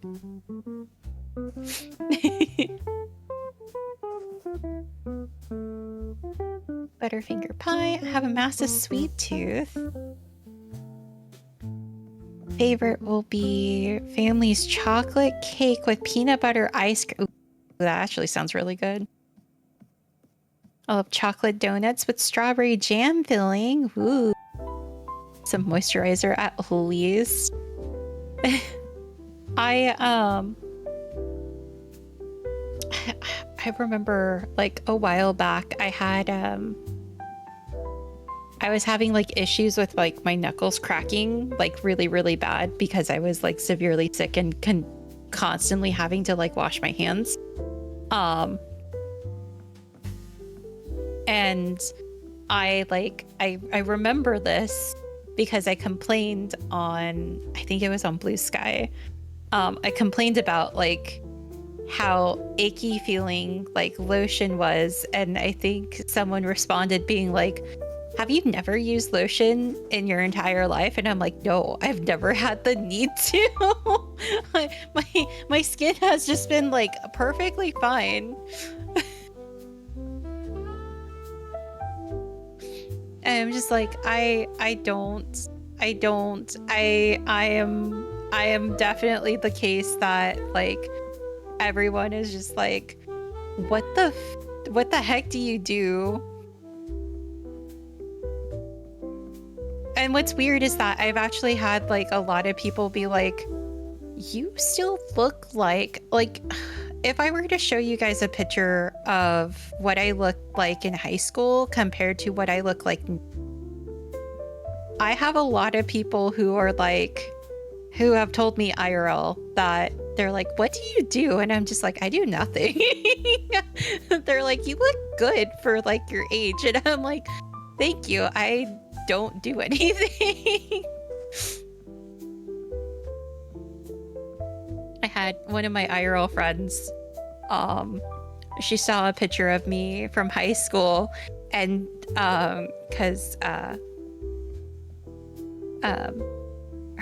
my other friend who she's married to, showed her, and she sent me a message. She's like, are you a vampire? You literally look the exact same. I'm like, oh, I guess I am, ? I exist. That's what I do. I don't have very good skin. Like, I do have like a lot of red on my cheeks. So I do know that I should probably be doing something additional for at least my face. but for like the rest of like my body, I'm fine.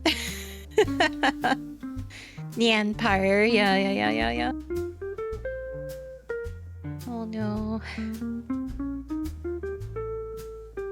I tried so hard to get her to use lotion regularly for that screen cracking. It was really bad.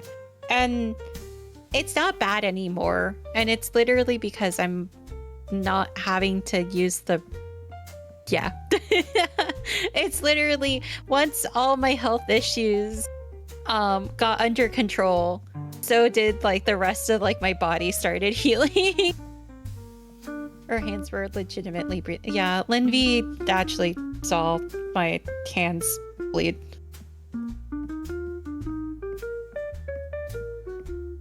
I do have little things. I do have little things. My thingies. Moisturizer with glycerin feels so bad to me. I think the reason why I don't use any of that stuff is because majority of it has aloe in it.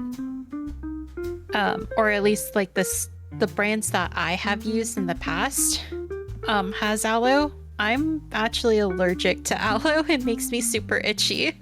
So I don't like using stuff like that. I'm just like, ugh, no. Which is weird because like I can use like body washes from like Bath and Body Bath and Body Works and like be fine, even though one of their main ingredients is also aloe. It's weird. It's like I guess it's like the percentage of aloe that's in it. She got them vampire things to crack open the hot chalky can. Yeah! Either hot chalky, cold chalky. I'm gonna drink the cranberry juice from the juice box. That fruit punch. Yeah. Watch any movies? And if not, why haven't you watched Saltburn? What is Saltburn? I haven't. I feel like I live under a rock most of the time. I don't really watch anything. I'll watch some things here and there, but it's like I don't know. The Capri Sun, yeah.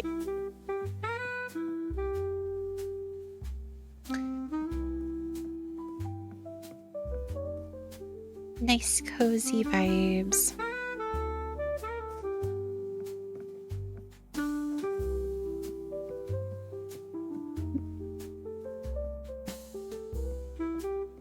Catgirl shaped rock.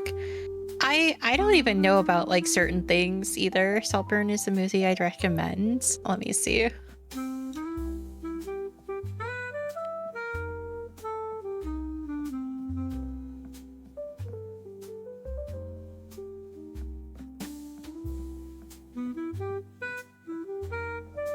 What genre is this?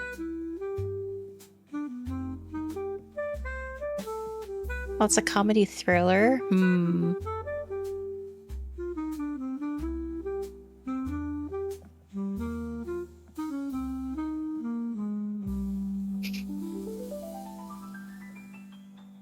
God, looking at the reviews on Google, it goes. It looks like two fangs.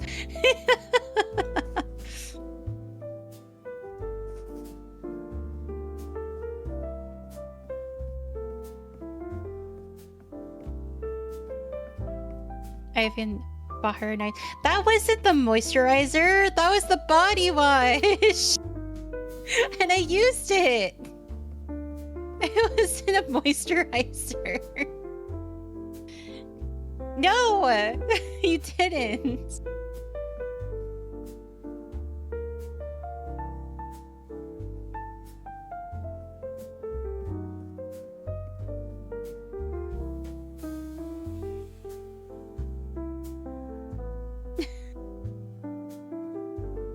spreading lies.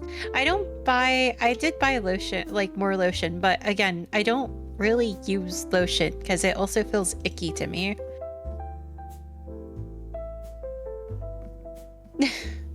It feels icky. I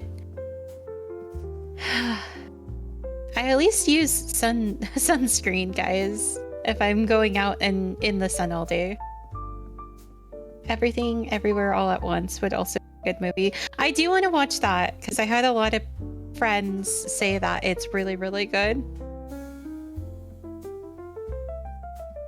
On your feet, the last. Oh. Or Sukuno.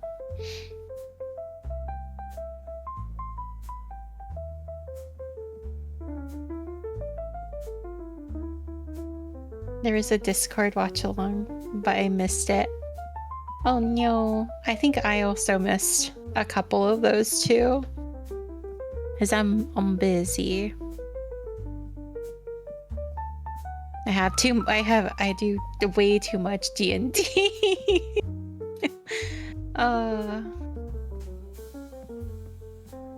Too much D&D, not enough anything else.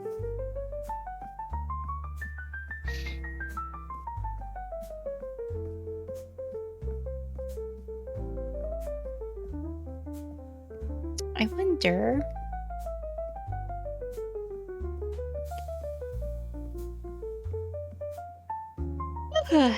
Excuse me. Dungeons and Dunyats. Yeah. Dungeons and Dragons. Yeah. One day I will D&D more. I need a D&D. I need to D&D less. And like I do enjoy D&D, but I think I only enjoy certain things, but I also tend to try to stay in like if I make a commitment, I try to stay in it. But there's been like a few games that I've had to drop, and I might have to drop a couple more. Just because I want to be able to like do more streaming and or have more time to myself. My lore is that I stab people in the lights. Akara.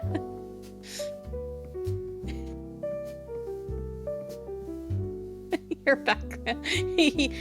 backstory is that you do that. Oh my goodness. Yeah. Yeah. We still have. I don't know when Reika wanted to come back fully from break, but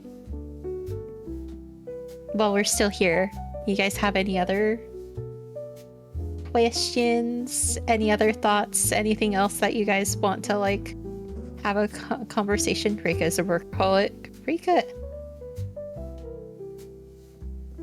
Oh heck.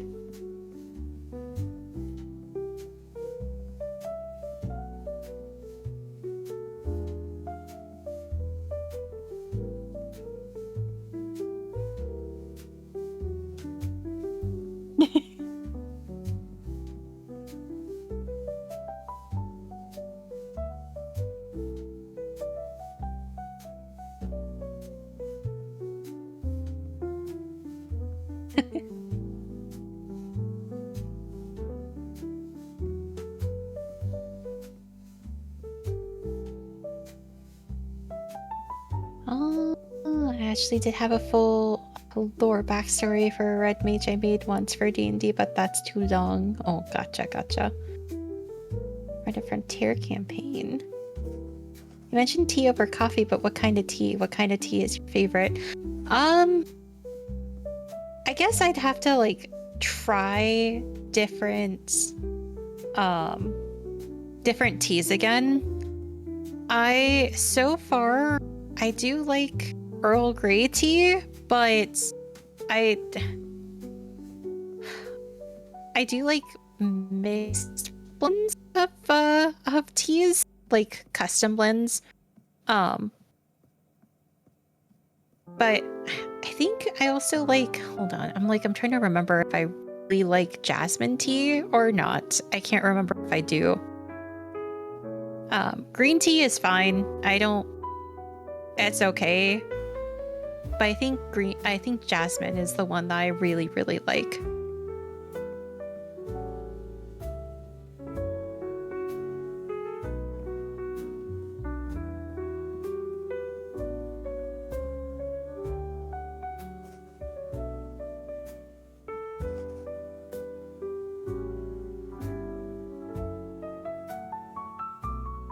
A theoretical question. All cat girls are banned from VTubing. What would you become instead?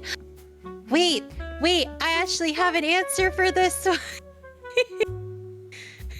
I have an answer for this. So if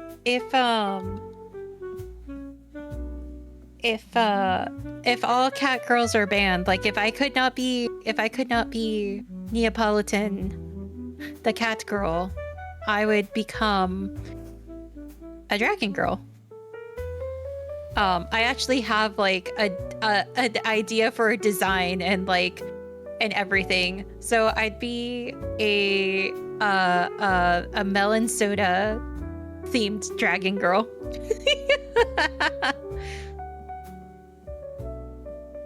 The fish.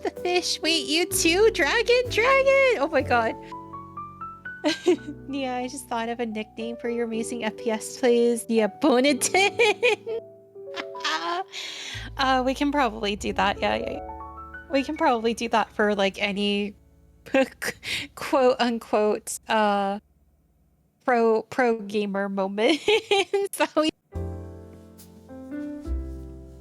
Have you seen Nia's aura? Probably not. Did we even take pictures of that? I don't think I did.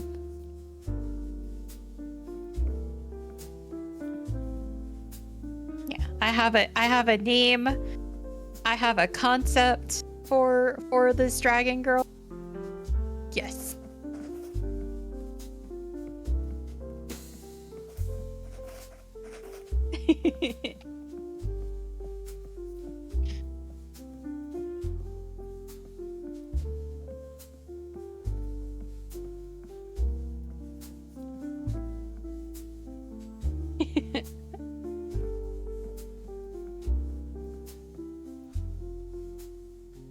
Would you still love me if I were a worm? Yeah, I think I when I originally had that concept pop into my head, I was just like, hey chat, if I had to like not be who I've been and I became this, would you still love me?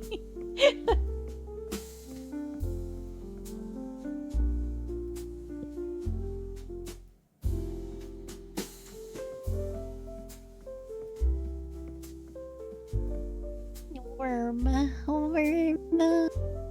I'd be a worm, but a different type of worm. I'd be worm with a W with a Y instead. If I was a worm, would you still love me if I were a chat?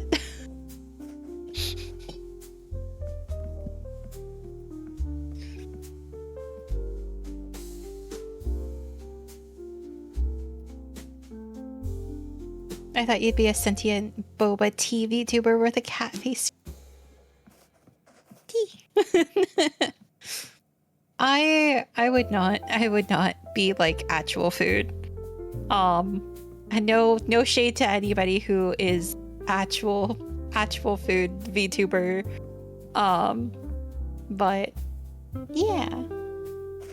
I don't think that would be the vibe for myself. I feel like people already threaten to like eat me because I'm ice cream cat girl.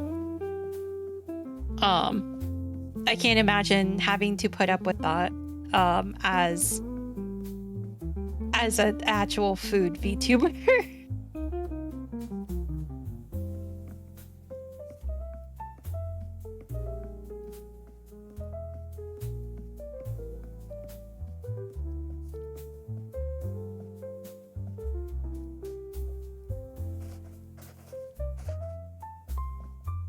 vibin'.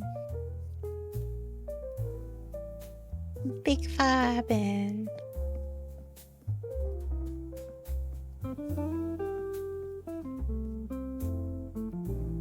People be weird. People do be a little bit odd. Yeah. I will agree with that. I think I had like an entire like conversation around that where it's like, why do you say if you're ice cream if you're not ice cream then?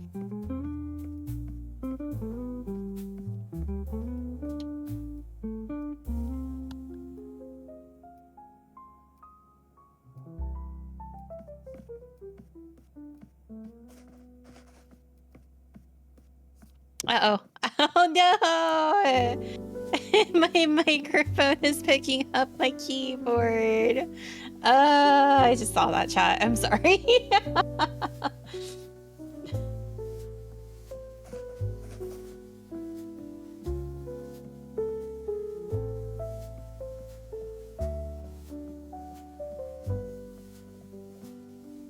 I didn't hear anything. Okay, cool.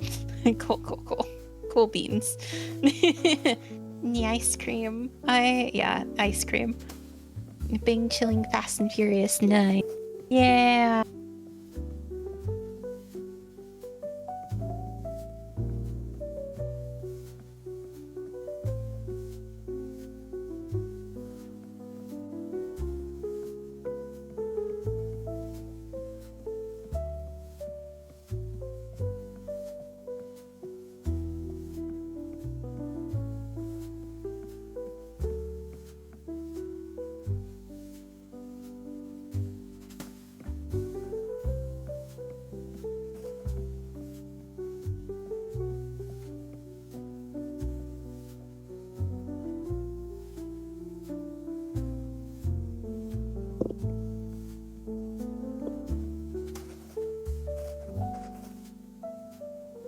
Speaking of, I never did that. I other people need to see the keycaps too.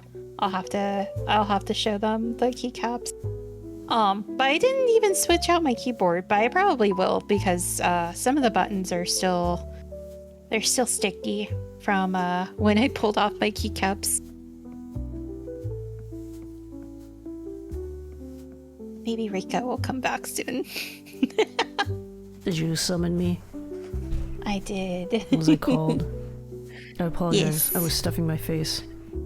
Oh no! That's why I was like, wait, no, I don't want to like. No, I was waiting for you to call me. I was just like, I mean, I can like stop eating anytime, you know. I'm just here, you know. Honestly, it got so comfy that I started falling asleep while I was eating. I was like, comfy. It's comfy. It was a good thing.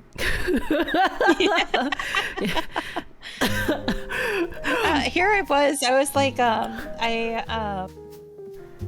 unfortunately my OBS is open, so streamer mode is active on on Discord. So when I looked and I saw from you, I was like, oh no, because I was like, oh, I wonder when Rika's coming back, and I'm like, oh no. I was like, is she playing the bit? I can't tell. I can't do this. I can't do this, guys. I don't know anymore. I gotta test this. Anyways,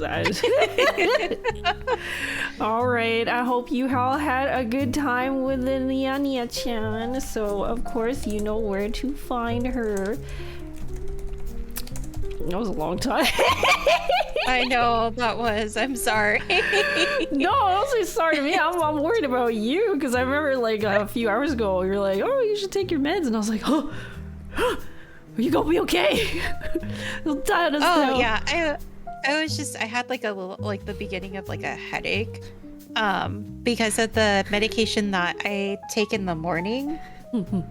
I later on in like the evening, I usually like start to feel like pressure in my head. So it's just Tylenol. So I'm just like, oh, I can take that. It's not that bad.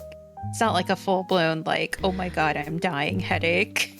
That's good. Oh my goodness. Wow, people just keep asking you questions. My goodness. Okay, well, I'm sorry, y'all. You're gonna have to just go subscribe to her, okay? Go find her on her channel, okay? Now you know where to find her. That's good. Give her content for the Just Yaps at the beginning, okay? You just pile it on. Dog pile on those questions, right? It's time to set up the Powilar. What do I think of Nia? She's cute. God, that was the easiest question of my life. Do I like what is this question? What is do you like what is this? This is what happens. This is what happens when your talents are like teasing you as a manager, man. Sky, I swear, man. You're testing my. Do we have to dig into all the various different nuanced definitions of the word like? Do you want to pit me against like Linvy? Is this what's happening? What is happening? I don't want to fight people, okay? I just want a VIP coupon. Is that so hard to understand? VIP coupon. I just want it. You know, when you go to the maid cafes and you get the experiences, right? So you've got your menu laid out where you can be like, you choose which maid you want, you know, to come and like serve you, and then which like package you get. Like, do you get the photo package? Do you get the like drink and like food package? Or do you get the dance pack, the song pack, the performance package, and then you treat everyone package? Exactly, right? Where there's like a show. Those are so good. Hold on, I'm gonna add those to like new channel. I was new channel redeem ideas. Shadow doing this. Thanks for the follow, Temple. That's right. Easiest way we can settle this, Linvy. Let's 1v1 in League, and I'm just gonna be like, I'm just gonna get walked all over.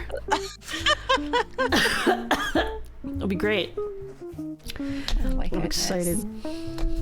Excited.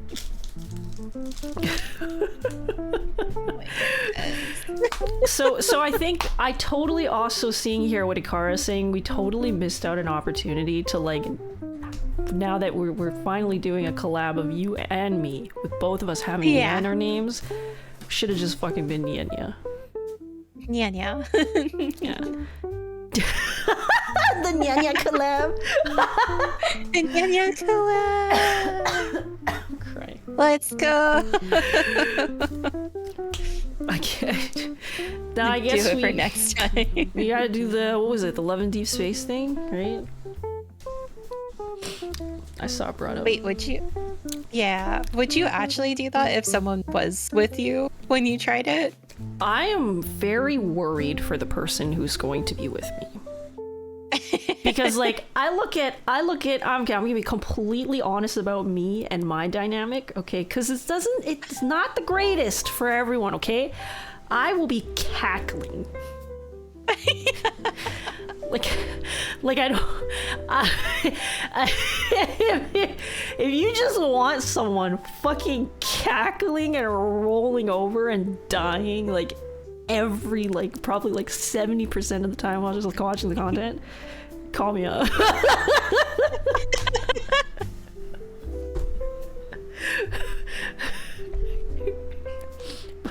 But anyway, You can't even say it. Are you okay? I'm just saying, okay. I'm worried. Y'all. I don't know, cause you're like, oh yeah, you know, comfy viewer experience. Like, you really want me on your stream? Fucking loudest cat. Literally, like, I was on Azure's stream playing Peak with him, and he ate a banana, put it on the ground, and immediately slipped on it. Like in like half a fucking second, and I had a front row seat to that shit, and I laughed so fucking hard. The clip title literally has volume warning on it because of me. It's okay. I also do that too.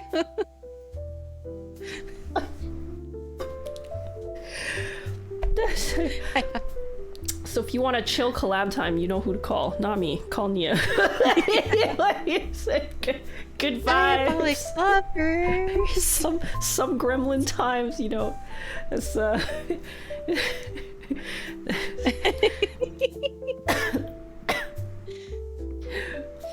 Diabolical. The novels? Yeah, that's right. Oh, okay.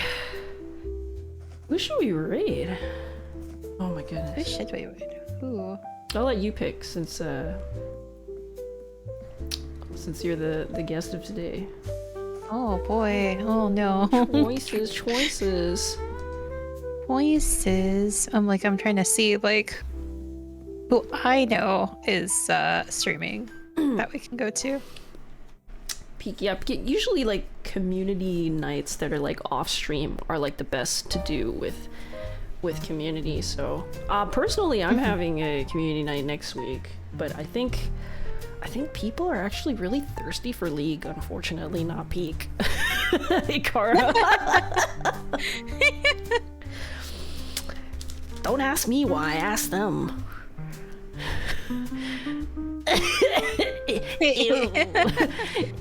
People do want to play League right now.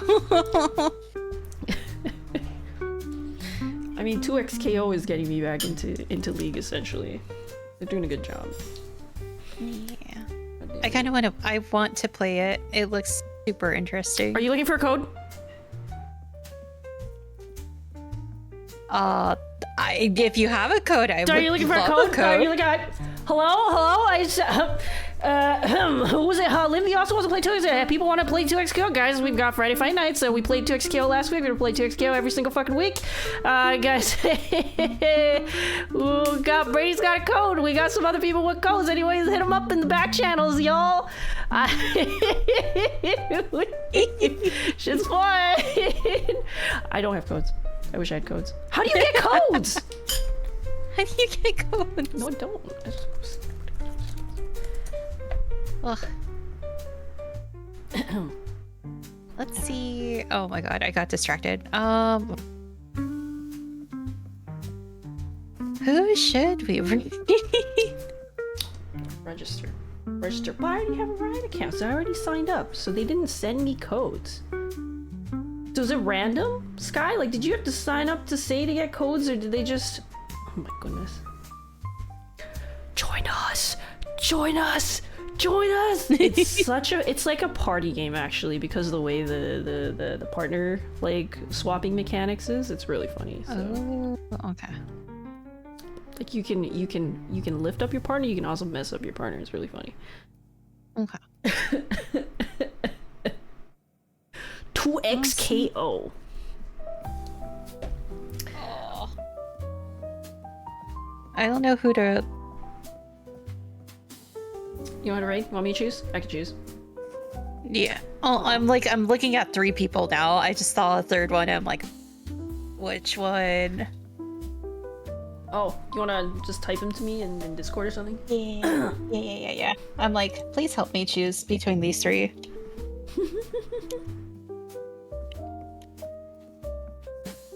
Yeah, so 2xKO is the fighting game for like by Riot Games right now. So, oh my god, we're literally talking about 2xKO right now, and there's a certain person that's kind of doing 2xKO right now. So like we could go check out this bro.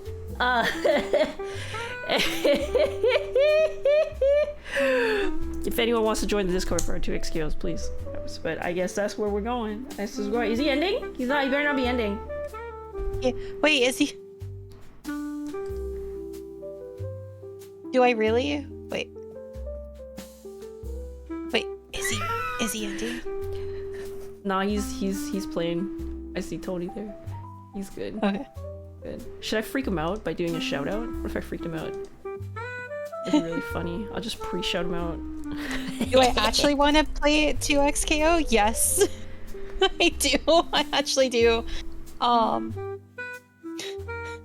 I need to start playing fighting games. Looks like he's just laughing. Okay, all right, I'm doing it. I'm gonna shout him out in advance, guys. We're gonna go say hi to our good friend Libra, who's literally playing 2xKO. And for those of you who don't know, he actually runs the fight nights inside my Discord. It's not really my Discord in the sense, it's a community Discord. So heck. But thank you all for coming. For those of you, again, that don't know, I am a vmanager. I offer vmanaging services and coaching services for any like VTubers and streamers.